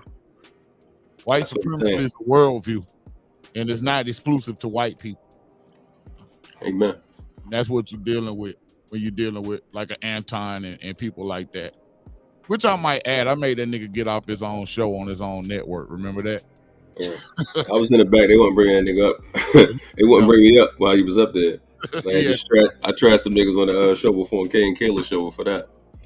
And then with this work, I actually have facts when I speak. Especially on specific topics. So man, it's like I said, I've seen people like that. Him, Polite, Jesse Jackson. I've seen so many of these same type of dudes in history. It's always a fuck nigga like them, bro. Y'all about to just say that, man. There's always an Uncle Tom. There's always how you thought they caught that many niggas in Africa. There's always one. If you flip one, that's how they assassinate our leaders. They flip one or two. There's always gonna be one. There's no color with it.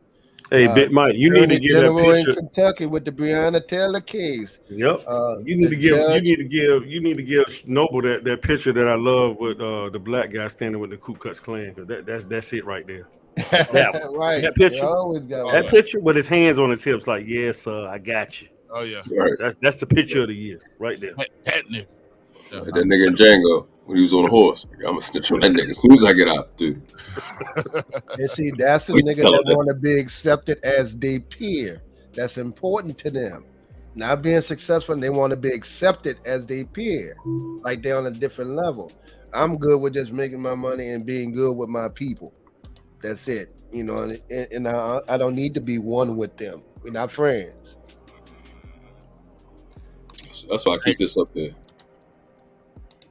Not old JB. But if you look through history, bro, if you look in history, very rarely, you know, it's rare that you find a guy that's not a countryman, that don't care about his country. Very rare. It's not a normal thing. Like you'll find a defect, it'd be under pressure. Somebody's flipping him, but for a man to not, I've never stepped foot in Puerto Rico. Not once. My grandmother's Puerto Rican. So I still got pride when I see that flag. I mean, a part of me and what make me what I am is from there. From Liberty Heights and going up Northwest Baltimore. The trees in that area is what put the oxygen in my lungs. I have an attachment to that landmass. I don't understand, and the people around that landmass, I don't understand a male that don't have pride for where he come from and what he come from. It's just not a normal thing. It's not human. It lacks, my made up word, humanality. Well, there's a lot of shame and struggle, man. I think we could all agree. You know, there's a bit of a shame and struggle, and some people never quite get over it. You know what I'm saying? They're insecure because maybe they've been through a struggle, and you know, some people embrace it. Some people disassociate themselves with it and get as far away as they can. Now they just happen to have platforms to express their discontent. They just lie though. It's the lies for me. It's Yeah, the they part lying. Motherfucker, no. Don't get me. Yeah, they lying. Yeah, It's a lot of bad arguments, bad faith arguments, circular arguments, filibustering.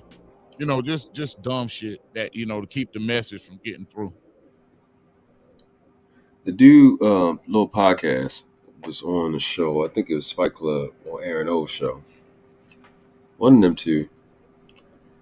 And he's having some conversation, and they sent this shit to me because I don't even watch these niggas.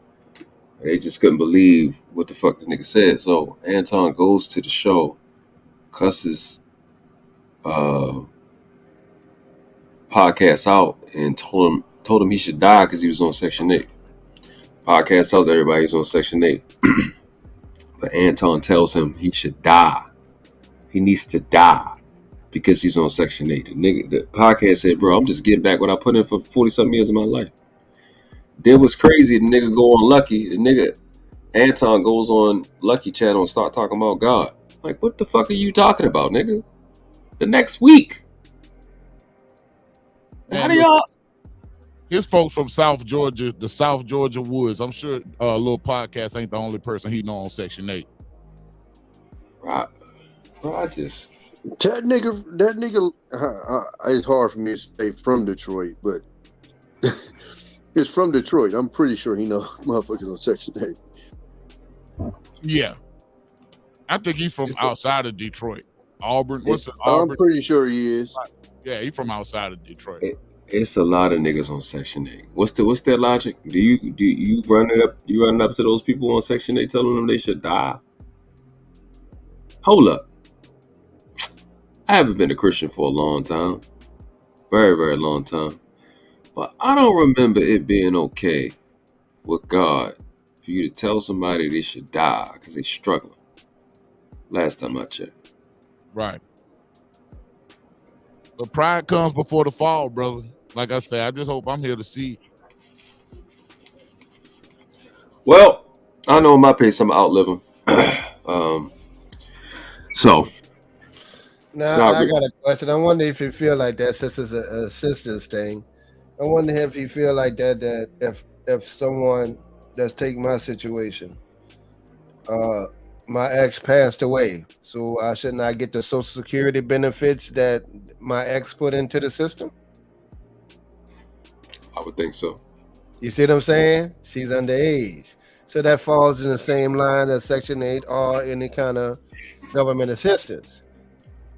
She paid tax wise into it for the Social Security benefits. So I wonder how you might feel about that. Now these are working class folks, and that was set in America to do that to help the child. So I just don't understand the mindset. Yeah. I watched the kid sit there, and I call him a child. To me, he's a kid. I watched him sit and flip when a nigga Glennon Cameron said that he fucked his lady and our daughters. I'm like, okay, cool. You know. Meanwhile, the nigga made a story up. But then when your understudy, Aaron O, said that he would marry a 16-year-old if it was legal, you hush. So I'm saying, what is this space about at this point? Are y'all about holding somebody accountable, or is it just the cute shit that you are afraid somebody gonna say to you? Like, at the end of the day, these little personalities and these names I'm saying mean nothing. They are nobodies. Nobody knows these people, but y'all in the space. Like, what level of intelligence, like, what is the goal? Like, what's the actual goal? What do y'all want to do? It don't seem to be a thing. What's the goal? Y'all want to be to produce another Kevin Samuels? Sure. Don't nobody read enough to be another Kevin Samuels. Y'all just want to come up? Is it actually to fix house, like families? I don't even get y'all goal no more. I can stop doing all this shit and just conscious community, because I know the conscious community's goal. The same dumb goal is not gonna ever work. When the unity come together, they have something they can say. What the fuck is the goal in this so-called black manosphere? War. Nerd. Nerd niggas want to go to war. What, on the keyboard? They going to war.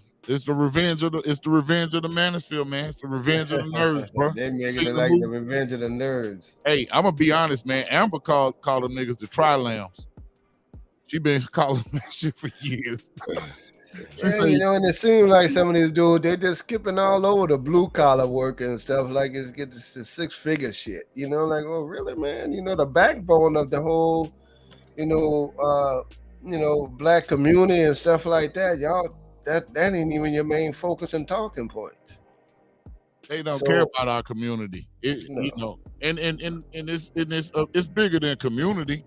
Right. I mean, I've always thought that was a misnomer, because what community got 44 million people, 46 to 50 to 60, 70 million people? Yeah, but even if it ain't a community, I still root for my people to do well. But I guess that's just my throwback Southern ass, just in general. Yeah, we just got to identify our people now, brother. I'm from because they got a lot of people amongst us. And let me ask y'all this. I'm having a problem with, I see a lot of this culture just jumping in. I'm not with that diversity and minority shit. Me as a black man, I would feel awfully stupid standing next to an Asian, a Hispanic, a Mexican, a Latino, a Dominican, and all that, even a fucking Jamaican, or an African from Nigeria, saying we brothers.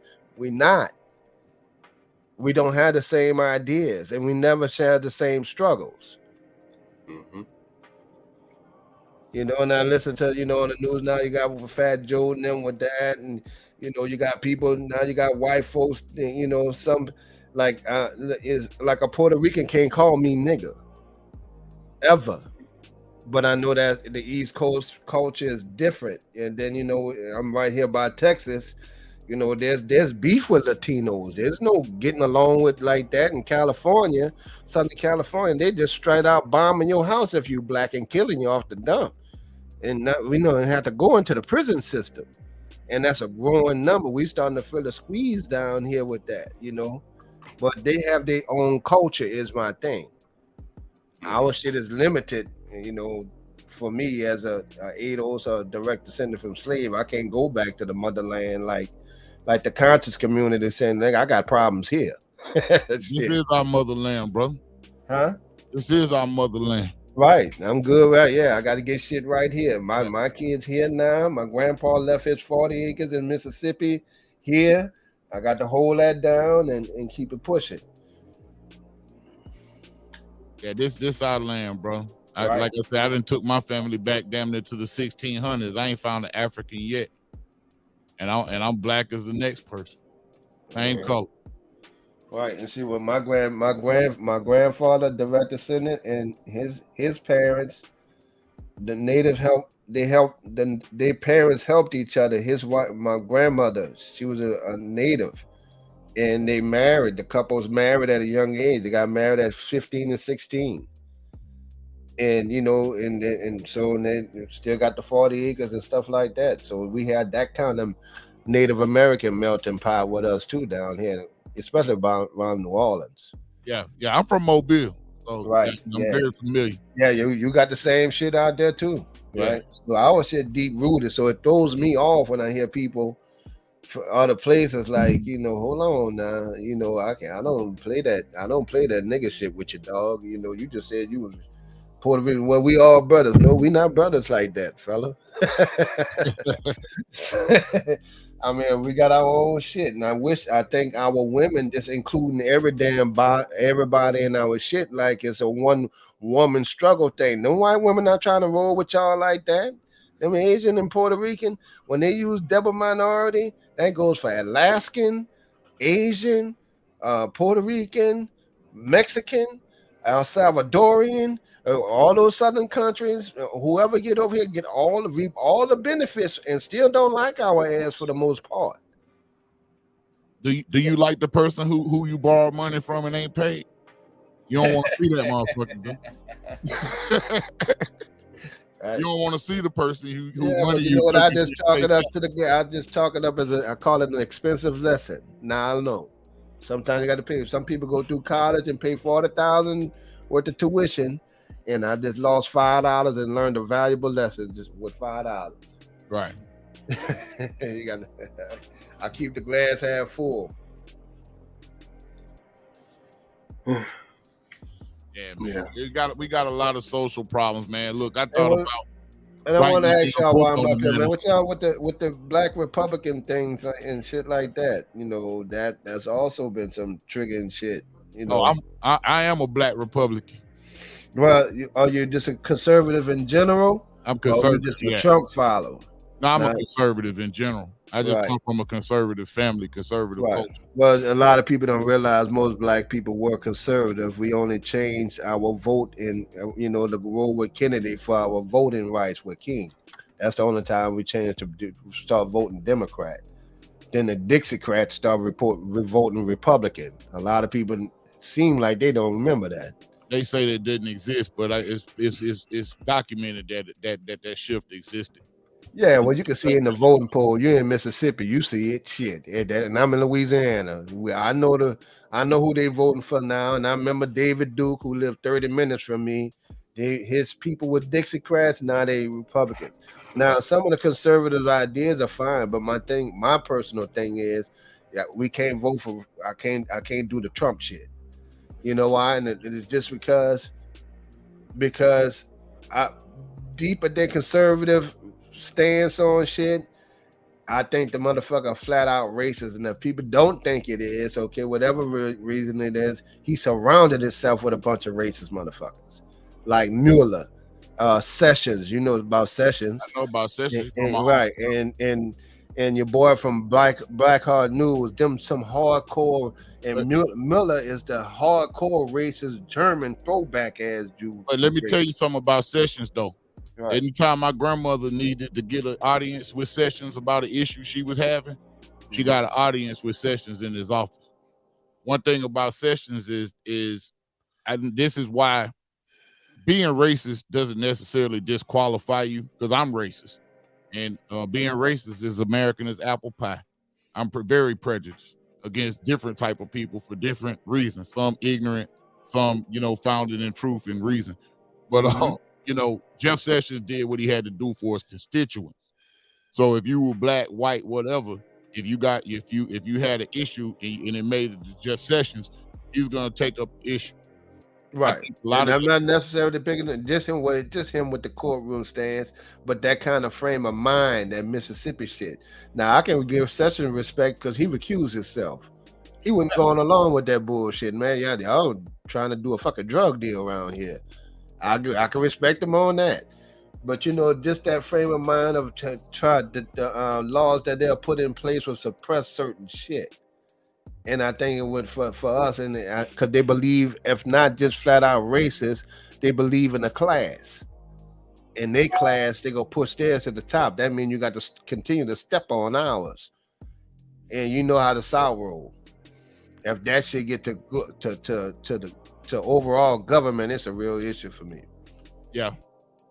I don't consider anybody in a class above me. You may have more money than me, but it ain't a motherfucker classy out here. Right. They walking on the damn street. Yeah, they going on money, the money in the control class. They controlling shit. Well, it's the same thing. It's the same mentality Anton has, right? He has more money, so all of a sudden he's tougher than everybody else. He deserves to not be a victim of anything, from coming from somebody else, because he has money. He's insulated himself. That's the lie that capitalism tells you, is that somehow money makes you different. I know a lot of people who got money who are pieces of shit. Know people who got money, killers and murderers. I know people got money just as humble and live a humble life in a regular old neighborhood. Most of the people you never even know are the most quietest people who got real money. So that's not an issue. I think it just bring out the real person that you are. I don't think it changed people. It changed people around you. The people around you change, and it shows you more who you are. So you're a real asshole with money. Like when Anton went on Dr. Phil, I thought that was the funniest clip when he was on Dr. Phil. Yeah, I saw that. Looking at how Dr. Phil was just looking at this damn fool. Right. When he was talking, Dr. Phil was like, he wasn't feeling that shit. Yeah, you know what I mean? Like, man, you stupid as a looking at him like he's stupid as a motherfucker. If you hate yourself, how can you convince me that you love me? Them folks ain't stupid. Right. Them folks ain't stupid, man. I don't know why you looking at him like he was an Uncle Tom. I don't know why people don't understand that there's no nation that respects a traitor, even if you help him. No, ever. They don't. You're right. There's no reason for me to care. If you don't care about your own, you can't possibly care. They got their own that they're worried about. You're not even from here. You're only here because I can get you stuff. Right. That's if I stop giving you stuff, you'll sell me out in a heartbeat. Like you do your own. So I bet. Okay, cool. Play in that range. When you bark like that big, you really loud in the wild like you are, you attract wolves. We will eat you the fuck alive. Like a lot of these dudes have not, like the nigga has been on this YouTube thing, I think for 8 years, just talking, just saying words. You haven't really had no pushback. He stays on planos that he can control. And the problem ain't even him. The problem is the people that are around him, like him. Groupies. Never in my life seen so many male groupies over YouTube, which is probably and just flat out followers to the which, point that they actually mimic and repeat the same damn talking points and topics almost verbatim, and don't even realize it. But a part of the smallest and the least profitable areas in YouTube, which blows my mind. If you want to be, bro. I don't know how many channels that I'll subscribe to. That's 1 million subscribers. They doing crazy retarded numbers, bro. 760,000 views per video. 460,000. Any of y'all know who Pat McAfee is? Pat with the sports, yeah. Motherfucker just had 500,000 on his live today. Because Aaron was on there, right? Yeah. 500,000 on the live. That's crazy, Tommy. That's crazy, bro. That shit is sick, bro. I've seen And that's not a goal. That's a system that you want.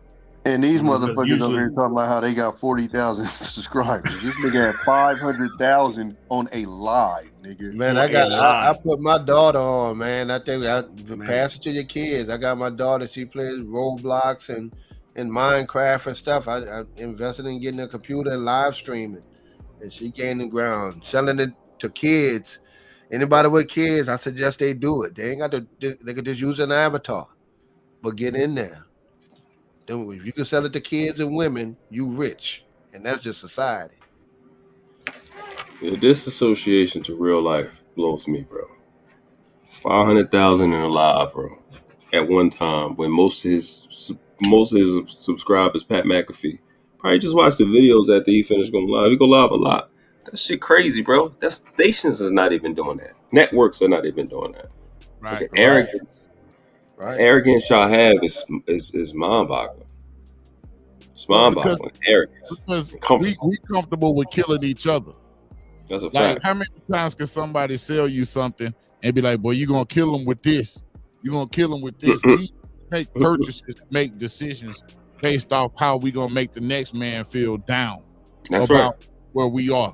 And when you get into that capitalistic, it's really a rapper mentality.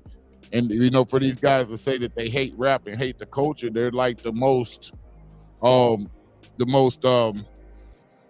complete illustration of the culture. You see what I mean? But they're not lying. They do hate rap. They do hate the culture because they're not the ones that produced it, and they're not the ones that can get credit for it. I think because the rap culture overshadows just it became both our women image and the men image to a degree. I got to admit that, so we get overshadowed. You get your doctors, your well-educated folks and stuff. Now we got Lil Wayne speaking for us at the damn White House and Cardi B and shit like that instead of Stop Scholars. So it weighs on both of us on each side. The blue collar guy never gets mentioned. The hard working man, you never seen a video with a hard working man coming home to his family ever. And Yeah, I only watch TV. Well, we got that, and that's what I'm saying. We got, like Noble said, he doesn't watch TV. The thing about it is, nothing is toxic unless you choose to ingest it, right? Like, arsenic isn't gonna do a damn thing to me until I put it inside my body. Subliminal messaging is effective, over generations too. Yeah, it take effect though. It takes effect because we're watching it. And we're giving that credence. But when you walk around your community and your neighborhood, the black people or the people that you run into are nothing like that. I mean, how often do we run into rappers? How often do we run into wannabe rappers? Most of the people we run into are good folks, hardworking folks that are decent. And they'll fuck you up if you cross the line. That's just the bottom line. Gotta be respectful of each other. So, what are y'all? I had talked about it before. This came up a lot within these spaces. What do y'all think about the age gap? It keep coming up. I'm so tired of it, but I talked about it earlier because these seems like it's almost every other stream. They acted like they want to talk about the age of consent most of the time. But what do y'all think about age gap? What have you seen? In both directions. It don't got to be just men and older men and younger women. If she legal, go for it, man. As long as she's of age. You know what I mean? If you want to have a 19-year-old girlfriend and you 50 and you got the game enough to get a 19-year-old girlfriend, then more power to you. You're not breaking the law. I think that's up to people's personal choice. You know what I mean? As long as you're not breaking the law, I'm out of your bedroom and relationship. Yeah, see, I completed. First of all, I don't think that I'm not in much into who people dating because it's rare that you get those kind of big wide ass or age gap dating range. But somebody got to be out their mind. I see nothing that a man would have in common or even want to be with a fucking 19-year-old in their 40s and 50s, 20 years of age gap or better. I think that's a different kind of man. And if they go hold on to the fact that it's legal, if they drop the age down, them niggas are willing to drop to 15 and 16 if it was legal. So that's different. Some people hold a different standard of morals when it comes to children and what they see as a child, as maturity is mentally and physically. So I'm not with that dating young girls or little girl shit. But Leonardo legal or not. DiCaprio just started dating a 19-year-old is what they're saying. And regardless of scenario, that's how I stand on it. I think a nigga that thinks that somebody who in their 40s or 50s it's okay to date an 18-year-old because it's legal.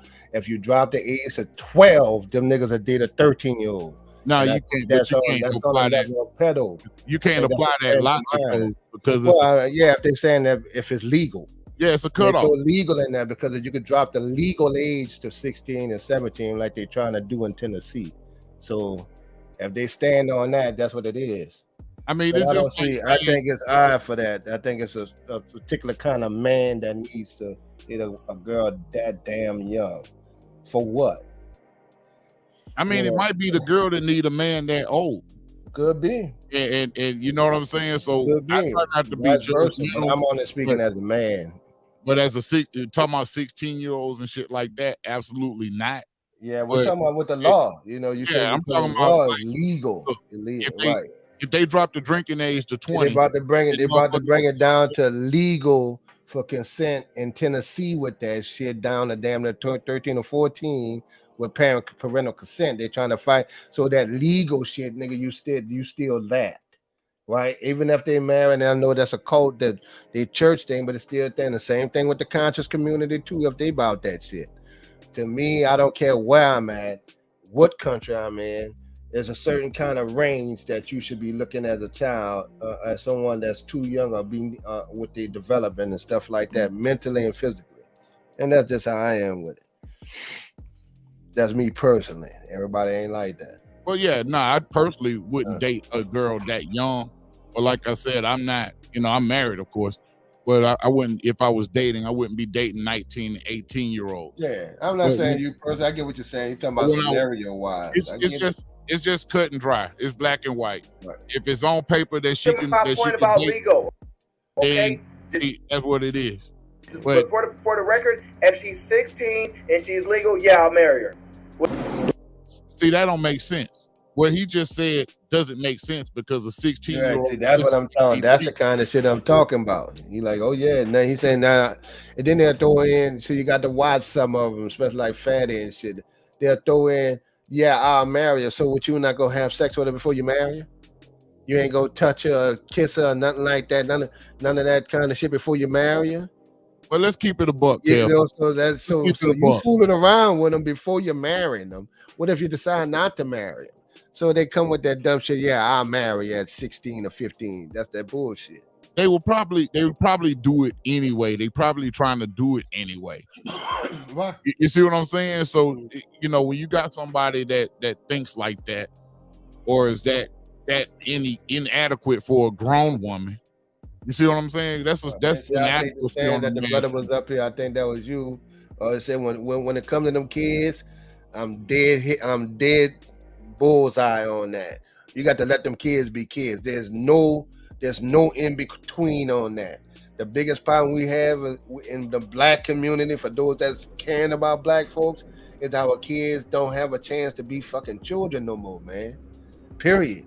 And so whatever I got to do to help that, to stop that, I volunteered, coach Little League football free, volunteered. My partner died, I help him with his son.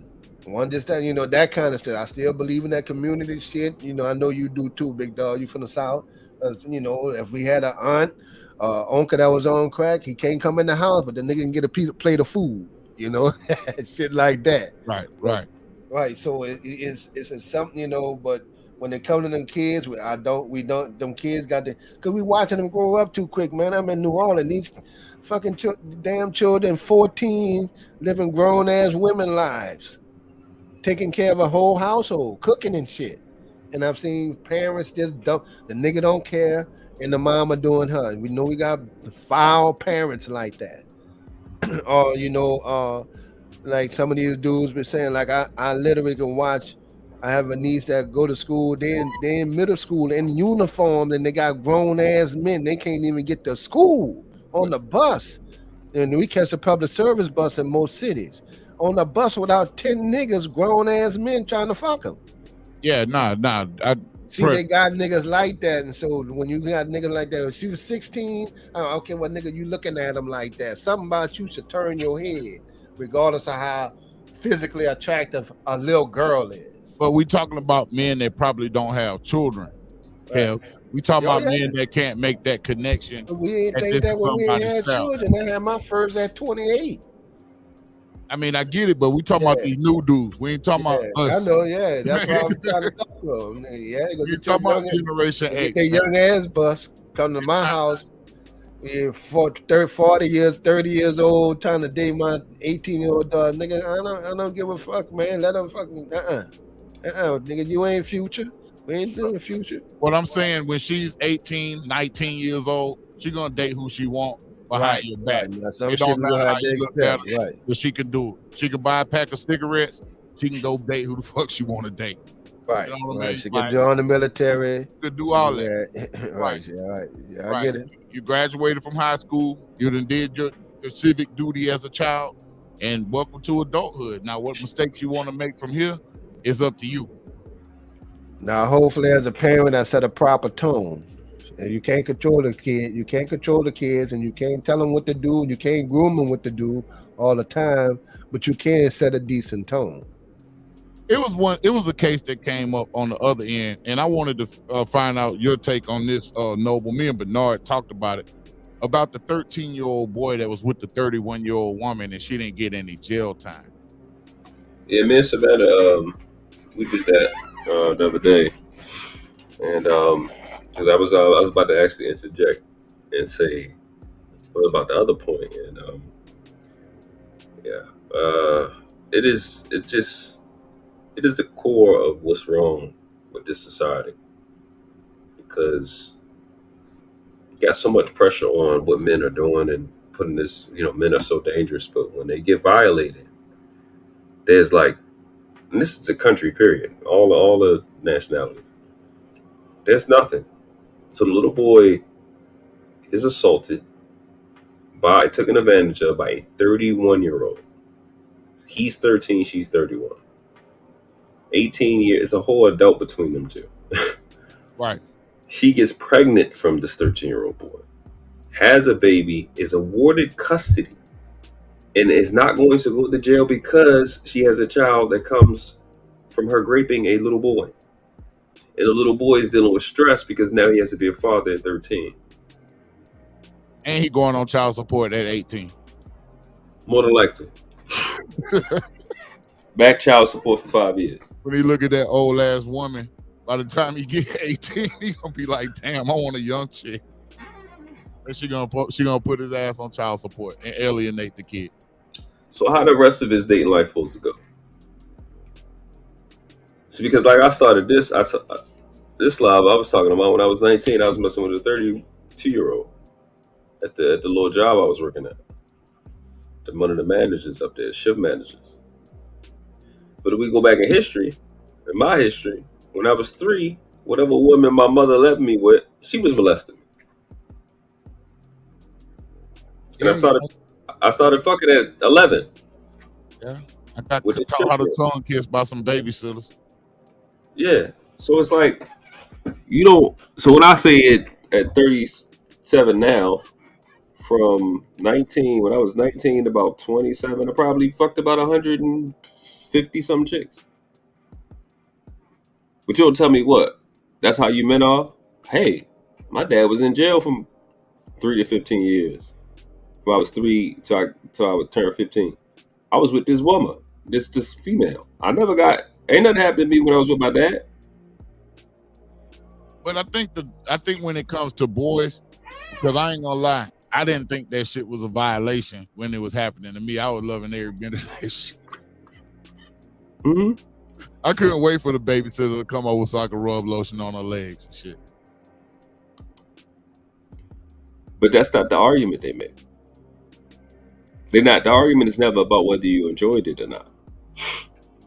Because even if a little girl come out and say, "I enjoyed as 12 years old being having sex with a 42-year-old," it's not about that. That's what they say when it's a girl. That's Because a fact. I huh? still think it's a difference. I don't know. It's back to that dog. The reason the girl got off is because they define grape as penetration only. In the state that it happened, yes. Wow. They even proposed that the 13-year-old raped her, so you can't really prove this or that. Where did he testify at? Did he testify on her behalf? I don't know. Gotta look through what's her name? She ain't been sentenced yet. He said that she might. It might have. That's what I feel like happened in that situation. Is that this little dude was probably bragging to his friends. He messing with this old chick. He getting all this old pussy, and she teaching him turning his ass out. And he probably turn around because here's the deal: a man has to be erect, and you can't really get erect under mental stress and duress. You can't perform under that kind of stress and duress. If somebody's, victimizing you, that's what I think they're saying or pointing to. Well, that they even suggested that he raped her. Wow. So they can't really prove either way. So she's not gonna do no jail time. Just I don't know, some crazy number. Some crazy number of probation. When we were young teenagers, man, I had a couple of homeboys that were dating grown ass women. And we'd be at their cribs, they be giving us beer and shit, cooking for us, and all type of shit. And these were grown ass nurses, no teachers, mainly nurses.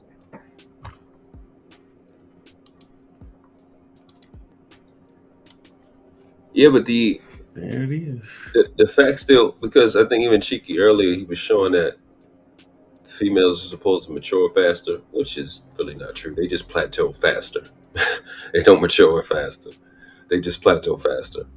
I don't know why people don't understand that, because they just stop thinking around like fucking 13. They'll be the same damn person until they hit 25.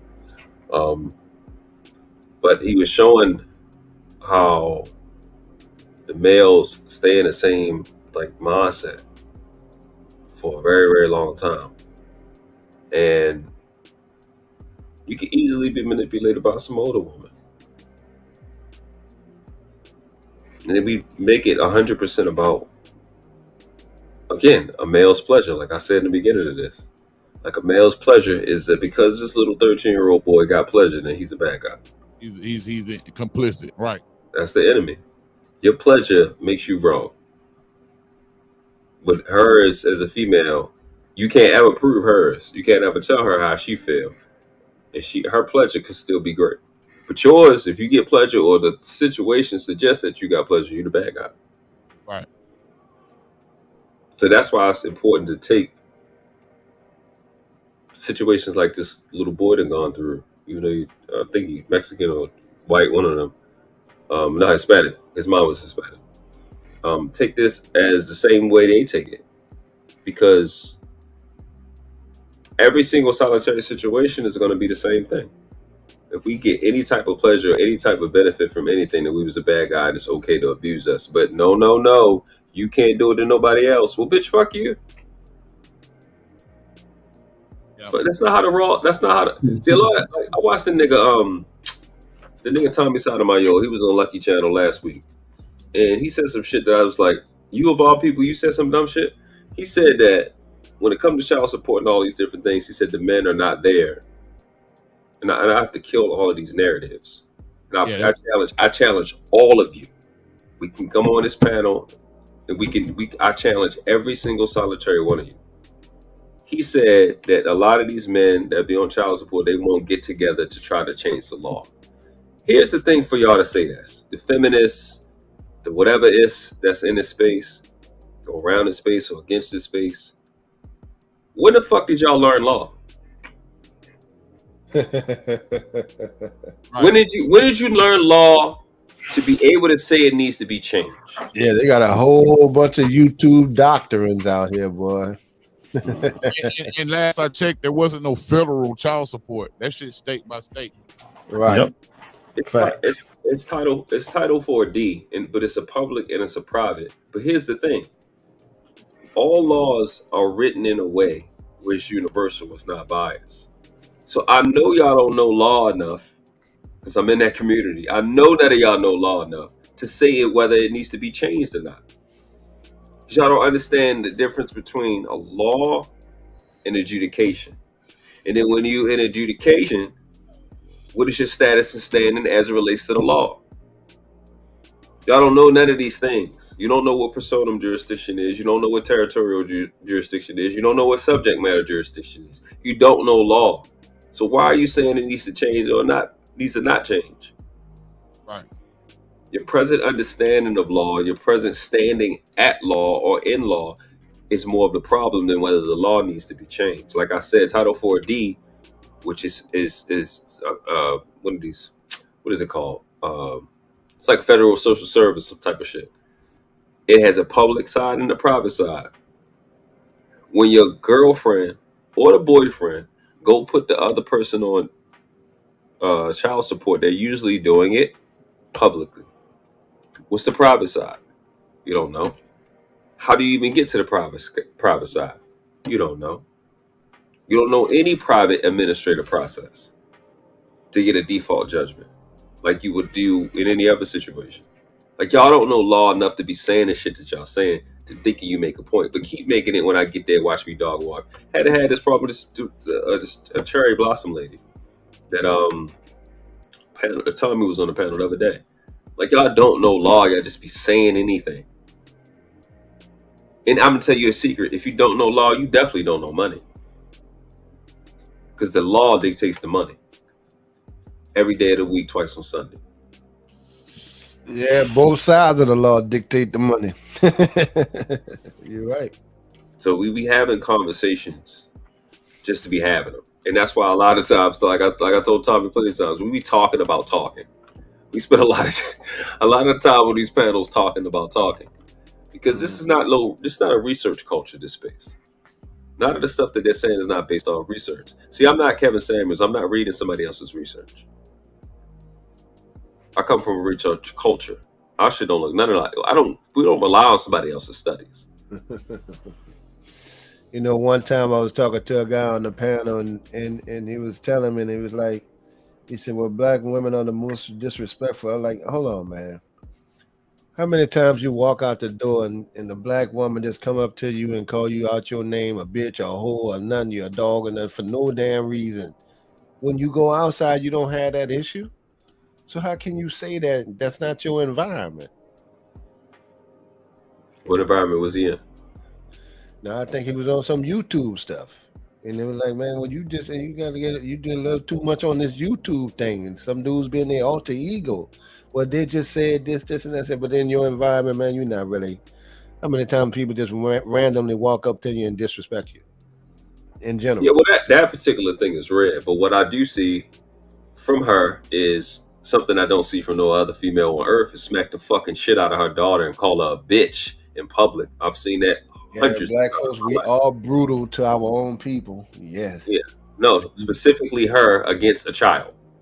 I've watched them slap them across aisles. I've watched them drag them across busy streets, leave them a block away. I've watched that. I ain't worried about them come up talking to me. I'm gonna just crush your little confidence and hurt your feelings. But what I watch, the most despicable people on earth, is a black mother beating the fucking shit out of a child in the store, in the fucking parking lot, in the line. I don't see nobody else do it. I've never seen an Arab woman do it. I've never seen an Asian woman do it. I've never seen a Mexican chick do it. I've never seen an African chick do it. Just her. She's the only one fucking up children in public. So if they're doing it in public, what do you think is going on in private? Yeah. In a lot of those other cultures, though, to be fair, the fathers are the disciplinaries. The mothers don't do the discipline. But they might get broke off when they get home.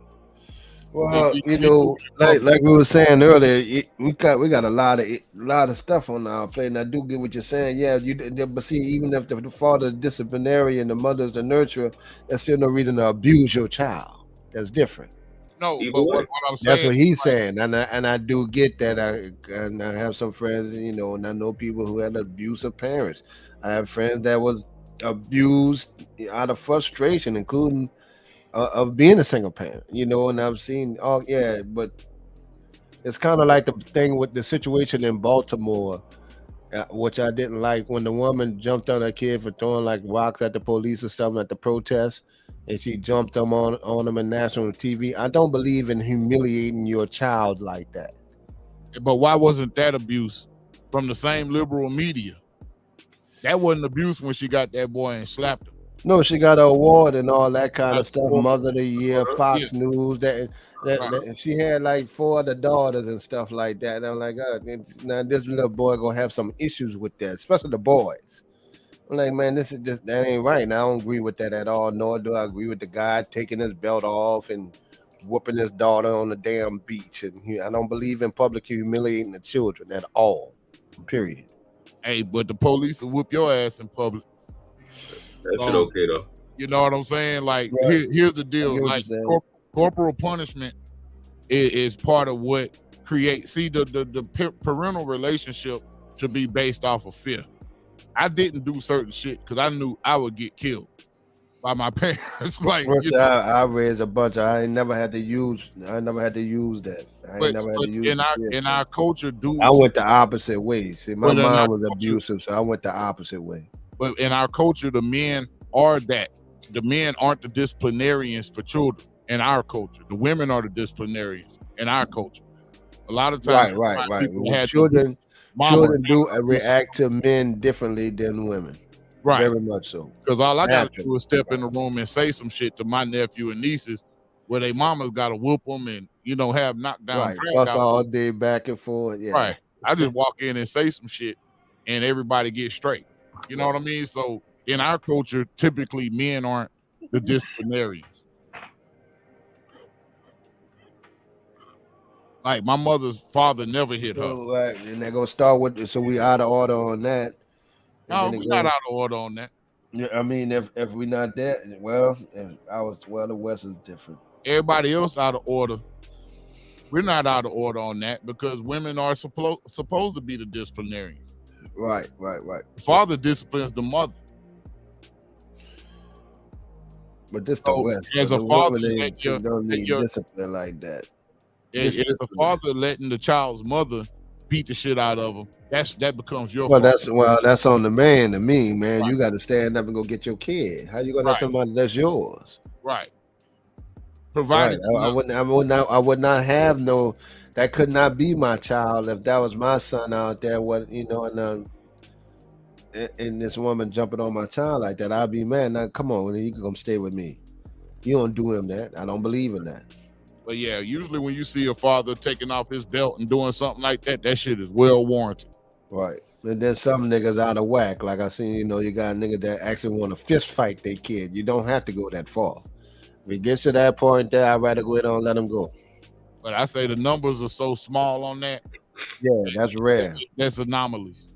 The main males that are killing children is the stepfather or the boyfriend. Mainly the boyfriends. The moms do boyfriend. Yep. That's the ones doing the killing. Children are the numbers, the math, the things that add up, the things we can tally, the physical results. That difference between the two. Hold on real quick. The difference between when the mom has the child with the boyfriend versus when the dad has the child with the girlfriend is so dramatically different. It's mind-boggling. Yeah. And this government has recorded all of that information, and they know that there isn't a child breathing air that isn't safer with the dad than the mom. That's a fact. I think we went over those numbers before on the show. Yeah, on Palmer's show, he showed that. It's dramatic. I mean, the death toll is a difference of, I think, 6,000 or 7,000 a year. I mean, not a year, in that time frame. I think it was over a decade, something like that. Thousands. It's thousands more. It's mind-boggling. I think So it was when like you say 17,000 deaths for fathers and like 200,000 deaths for like mothers and some shit. I got the photo somewhere. It's so ridiculous. It's mind-boggling. So it has to be intentional. So we'll get a, the Freddie Gray situation. You'll get them praising a mom for fucking up a boy because let's just keep you thinking it's okay for this physically inferior thing called your mom to be able to just keep fucking hitting you. So that can teach you to let females continue to hit you, which is why when you buck at all, they say, your mama black. Your mama black. Because that's supposed to be your cue to let me fuck you up as a female. You know, when I was having this discussion one time, even on Bomb Channel one time, I was like, listen, y'all have to understand just because women say, well, your mama black, y'all have to understand that don't affect men like y'all think it do. That affects that y'all feel that way. Even the average man don't feel like okay. And my daddy was black. That's how they gonna think. And they got people that really had a problem with their mama growing up. Some real issues. You know what I mean? I know a lot of them. A lot of them haven't, come through the crack era. And I have some friends that was humiliated, with their mom. They dude skipping school in the last period. We go home, they coming out of his mama room, showing the pipe. Dudes you go to school with. Yeah, I seen a whole lot, and I hate to just point at that. Those are bad situations and bad times and stuff. But you got stuff like that, and I don't believe in hitting them. I seen it done out of anger because they didn't like the daddy. I seen a lot of dudes. I went through the juvenile system with a lot of dudes that got. And it was in a bad spot. So that's why I always try to work with young men. So I feel you on that.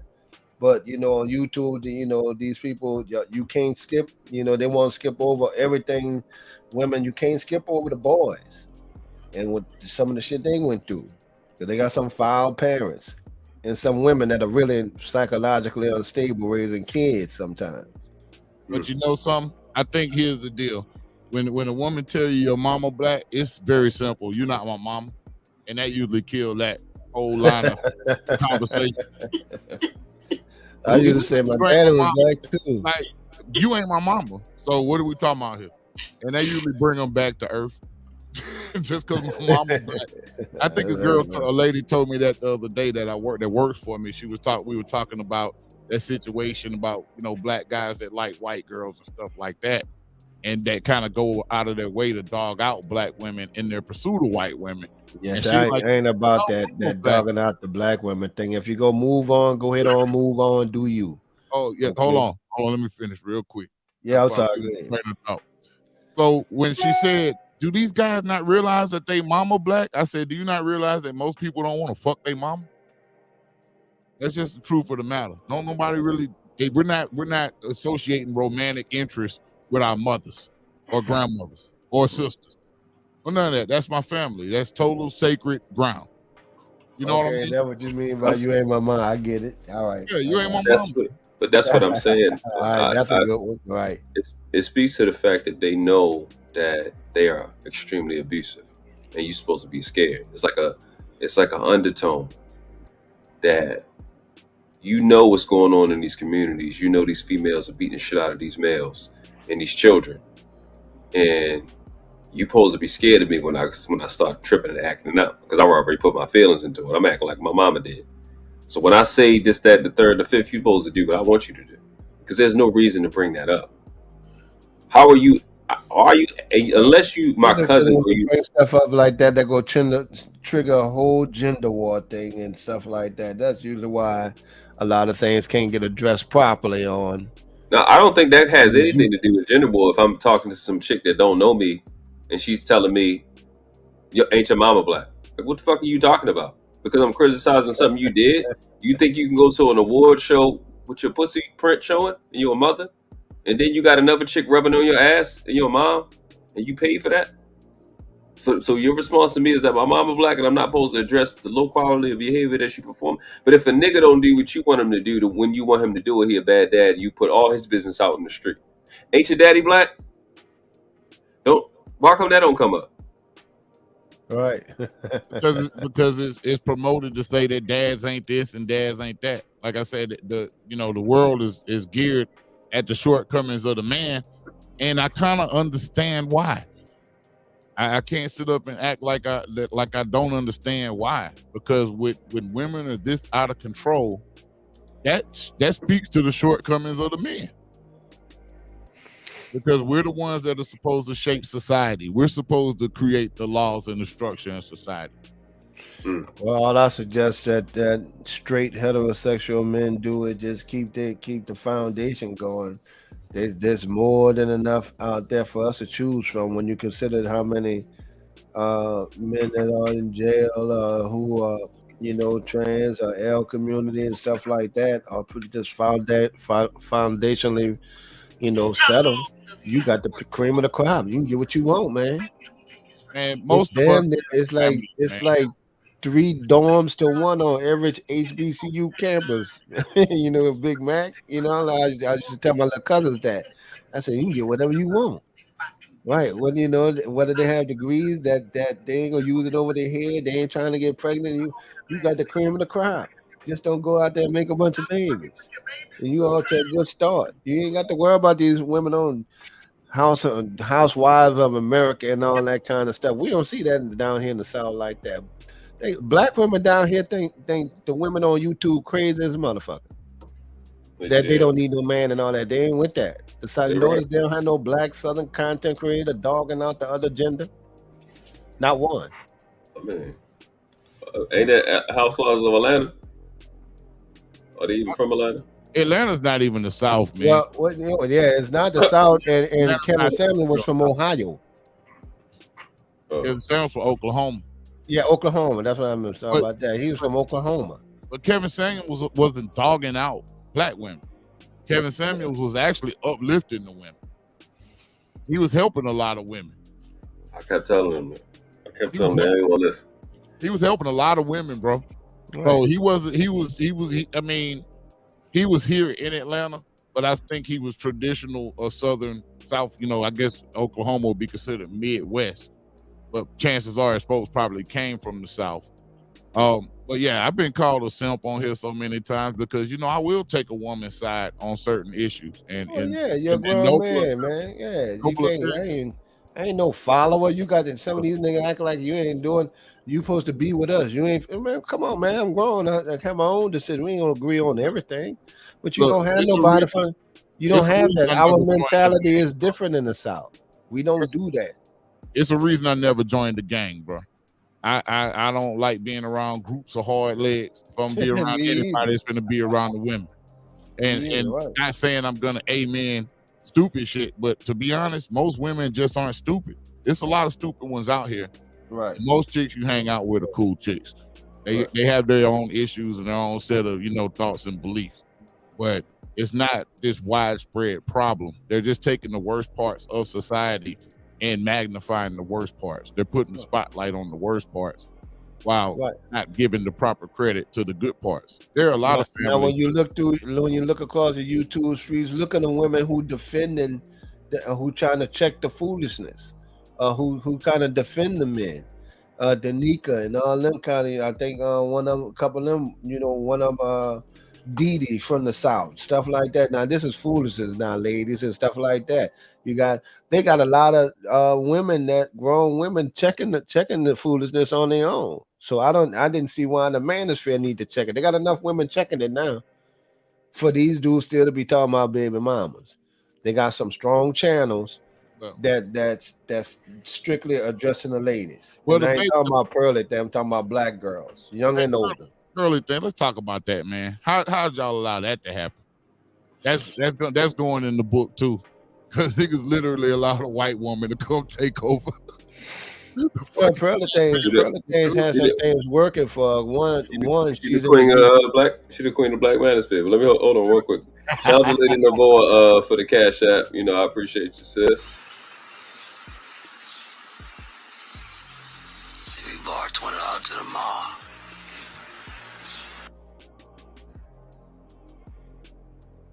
Hey, these niggas is lame, man. Yes, I They mean that's do. that's That's what what they do. But I'm about to shut it down so I can get up 4:30 in the morning and do what I do, people. I came up here to show some love. I appreciate My you. family up here. Good talking to you, bro. I'm gonna dip You know, out. yeah, no thing. You'll see me a little bit more, and but yeah, peace to my family up here, this village up here on the chat, and they know who they are. Peace to the village in the chat, and I Yeah, will we're be gonna chop seeing it you. up a little more about politics too, man, because they got some. See, they got some underground stuff that these Democrats be doing too. Now, when I bring this stuff out, I'll be like, "Listen, man, I'm about them people not screwing over us, over the people first." I'll give you a prime example. When they talking about, you got the Democrats pushing for more Section 8, but then on the other hand, you got Maxine Waters. How she get rich? She own a whole bunch of damn Section 8 property. I bet you would. So their own personal interest is on both sides of the aisle with that. But that politics be a whole nother ball of wax. Both sides are equally against us, bro. Mm-hmm. So it's like Debbie Wasserman Schultz, who in Florida, that Florida Democrat senator. You know what she voted against? She stopped the thing for predatory lending, right? Well, which like payday loans, how they was talking to black people, quick cash, check cash. She voted against that. Why? Because she owned 5 damn payday loans. Of course, she ain't rolling with that. So I'm rolling with the payday loans. if you in there, you're in there. But you're supposed to be voting for the people's interest, not yours. That is the people's interest.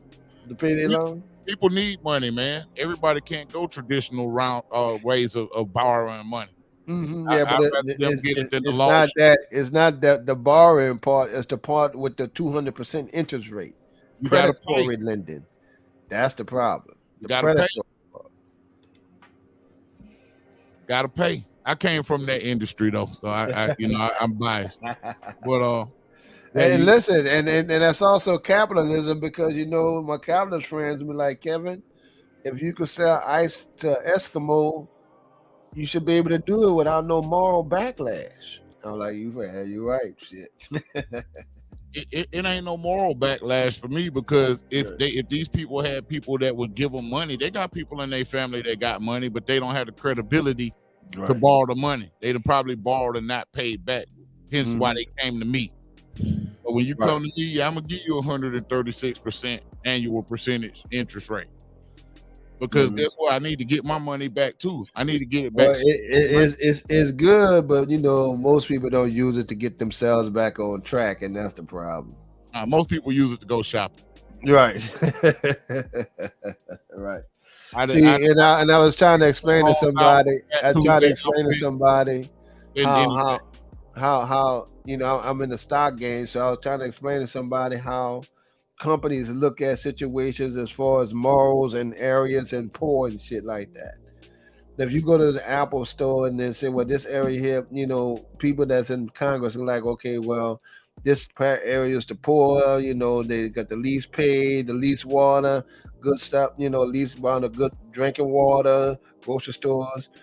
And then they look on the map and say, yeah, but it got the highest sales of Apple 13, the $1,500 model, cell phones in that area, and Jordan sales. And I say, that's how they look at it. No, they're not poor. Them people got, everybody in that house that household got 3 damn Apple iPhones in there. The new 1300, even the baby got one. The kids got one. Yeah. So people don't mismanage their money. So yeah, you can just capitalize on this part of it, I guess. I don't feel bad about it at all, bro. Right, I feel you. I got you. All right, fellas. Just gonna shut it down. All right, my brother. Good y'all coming up, man. Yeah, man. Oh man, it's always a pleasure. Yeah, congratulations to you, bro, man. Say it again. I said congratulations to you, man, getting there, man. Hopefully the next one is the we there's a couple people subscribe. Where we at? 972, man. 28 away. Yeah. You said how many? Okay. All right. Yeah, it was great having Savannah up. She don't want to participate correctly. She, she wants to take shots at my accent. What? Yeah. But yeah, man, Savannah, y'all have a good night. And we'll see you next go round, man. I'll be on tomorrow night, man, at 8:00. So Gotcha. hope to Tune see in. y'all. I think Savannah posted it in the chat. Make sure y'all hit that notification. Subscribe to Big Mike Drop, Tommy B, Bernard, the Book of Ronin. Make sure y'all subscribe. Red Lipstick Bobs, Lucky was in here. Subscribe to Lucky. She's so lucky. Subscribe to Savannah. Congratulations, Savannah, hitting 250. Subscribe to Zone 864 TV. Subscribe to our new channel, Undefeated. See who else was there. Oh yeah, subscribe to Brownie Alley. Where you at? Yeah, man. Appreciate everybody coming through. Just had to do a little stream. Probably should have been editing, but I'll probably get some editing done tomorrow while I watch Big Mike Drop stream a little later. And yes, I'm glad we touched on a couple of topics. I don't got to make no videos about it. Yeah. I got to make no goddamn videos about it because I start getting my since we so close, we'll start getting into what I really want to do and help educate, and then put a lot of this stuff that I've been doing, kicking these people ass on these panels, put it on the other channel, and then have debates and shit like that, and that can be that panel channel type of deal and all of that. And this could be more about craftsmanship and true education and helping people become aware. They have to create an intelligence industry, like CIA, FBI, or with a consumer advocate type of thing, where people can have qualified information and we can start to, they do the thing with it. We're going to debunk this, debunk that. I don't really care to debunk. I just want the accurate information, and process properly, and move on with life. Get out of this stuff. I see something, and I'm just going to do the best I can to get us to that point. And so yeah, we can go with Big Mike. You can close us. Your last statement of this, Savannah. You can close us out. Yeah, man. I'm just, like I said, I'm glad to see that everything's growing and coming up for you. And you and Savannah, since you took on your counterpart, Savannah, man, like things been on the up and up. And like I said, keep doing what y'all are doing, man. Y'all are a great team. Appreciate it. Y'all keep going, man. We'll see y'all later. Peace out to Lexie and Zone 864 TV. You be wilding on IG, boy. I'll be checking y'all out, though. That's some nice people. Shout out to Miss Amber.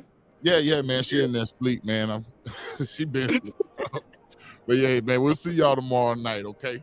All right, bro. Appreciate it. Peace. Lexie, I don't even know how to say this.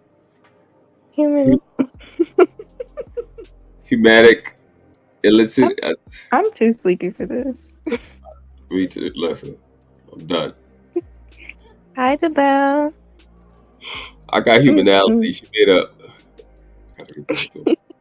I need to clip that actually.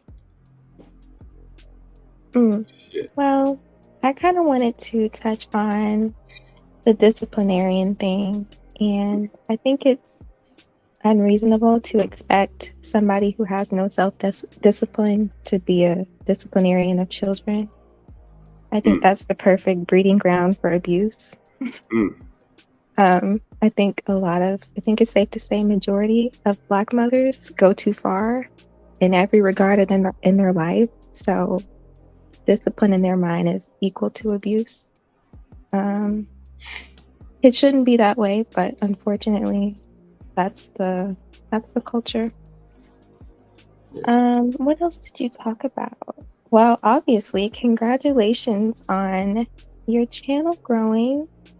It's much awaited, and you should be proud of the route that you took to get here. It took a lot longer than the route most people take, but you were able to weed out the people that needed to be weeded out. Amen. On your way to 1,000. So kudos to you for that. Thank you. I can't wait for the Ghettosphere party. Ghettosphere Oh yeah, party. it's gonna be ghetto. Try to give a little taste before, but Oh gosh. we a few other things. We did the age gap thing. We did the in both directions. I know you're tired of talking about the age of consent. I didn't want to ask. Yeah. Yeah, but I loved what you said about just now about the discipline part. The word discipline means something totally different to me than everybody else. And we always want to distinguish it from abuse. I think the number one way to discipline your child is be a disciplined person in front of them. Because I don't think people really understand how much children admire their parents and the people around them, because they really don't. They're really wired to do that. And if you just be a disciplined person, it excites them. They just want to mimic what you do. You don't really have to pop them, pluck them, or do any of that. I never needed to have that type of relationship with my son. He loves his dad. I don't have to hit him. I don't even have to threaten him. I just say something to him. He like, oh shit, dad ain't playing. And then, we get back on course. So, to your point, when you have females in this country who are morally obese and they have a horrible, not all of them obviously, but more than too many, they have a hard time controlling themselves. Why weaponize that inability to control yourself with violence on the top or a preteen? You know what I'm saying? So that's a great point. And to the whole age gap thing, you said it when you brought the topic up again, but there's a clear difference between an age gap relationship and when you're talking about the age of consent. Right. I'm tired of people acting dense. Y'all are in your 40s. Get it together, please. Two adults in a relationship with 10 plus, 20 plus years. I do think the extremes look a little crazy, but if you are an adult in every sense of the word, not just legally, there's not really much anybody can say. On the flip side, when you start talking about the age of consent and only going off what's legal, I think that's when you start getting into that pedophilic territory, and that's when you should be speaking out. So I think Fighter and idiots like him, when y'all are only picking on age gap relationships and when it comes to two adults, again, in every sense of the word, not just legally, you look really crazy when you don't point out the other side, which is actually abusive. And I just, it's two separate conversations. And I don't get why y'all have issues with people who, have age gap relationships when you can't get in a relationship, period. So Shit, I knew it was coming. That one I knew was coming. I still wasn't ready. Hold up. Bang, bang, bang, bang, bang, bang, bang. So yeah.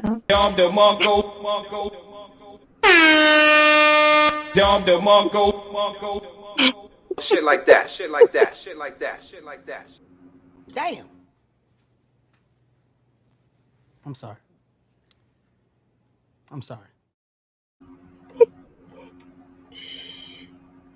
Go ahead, continue, Doc. No.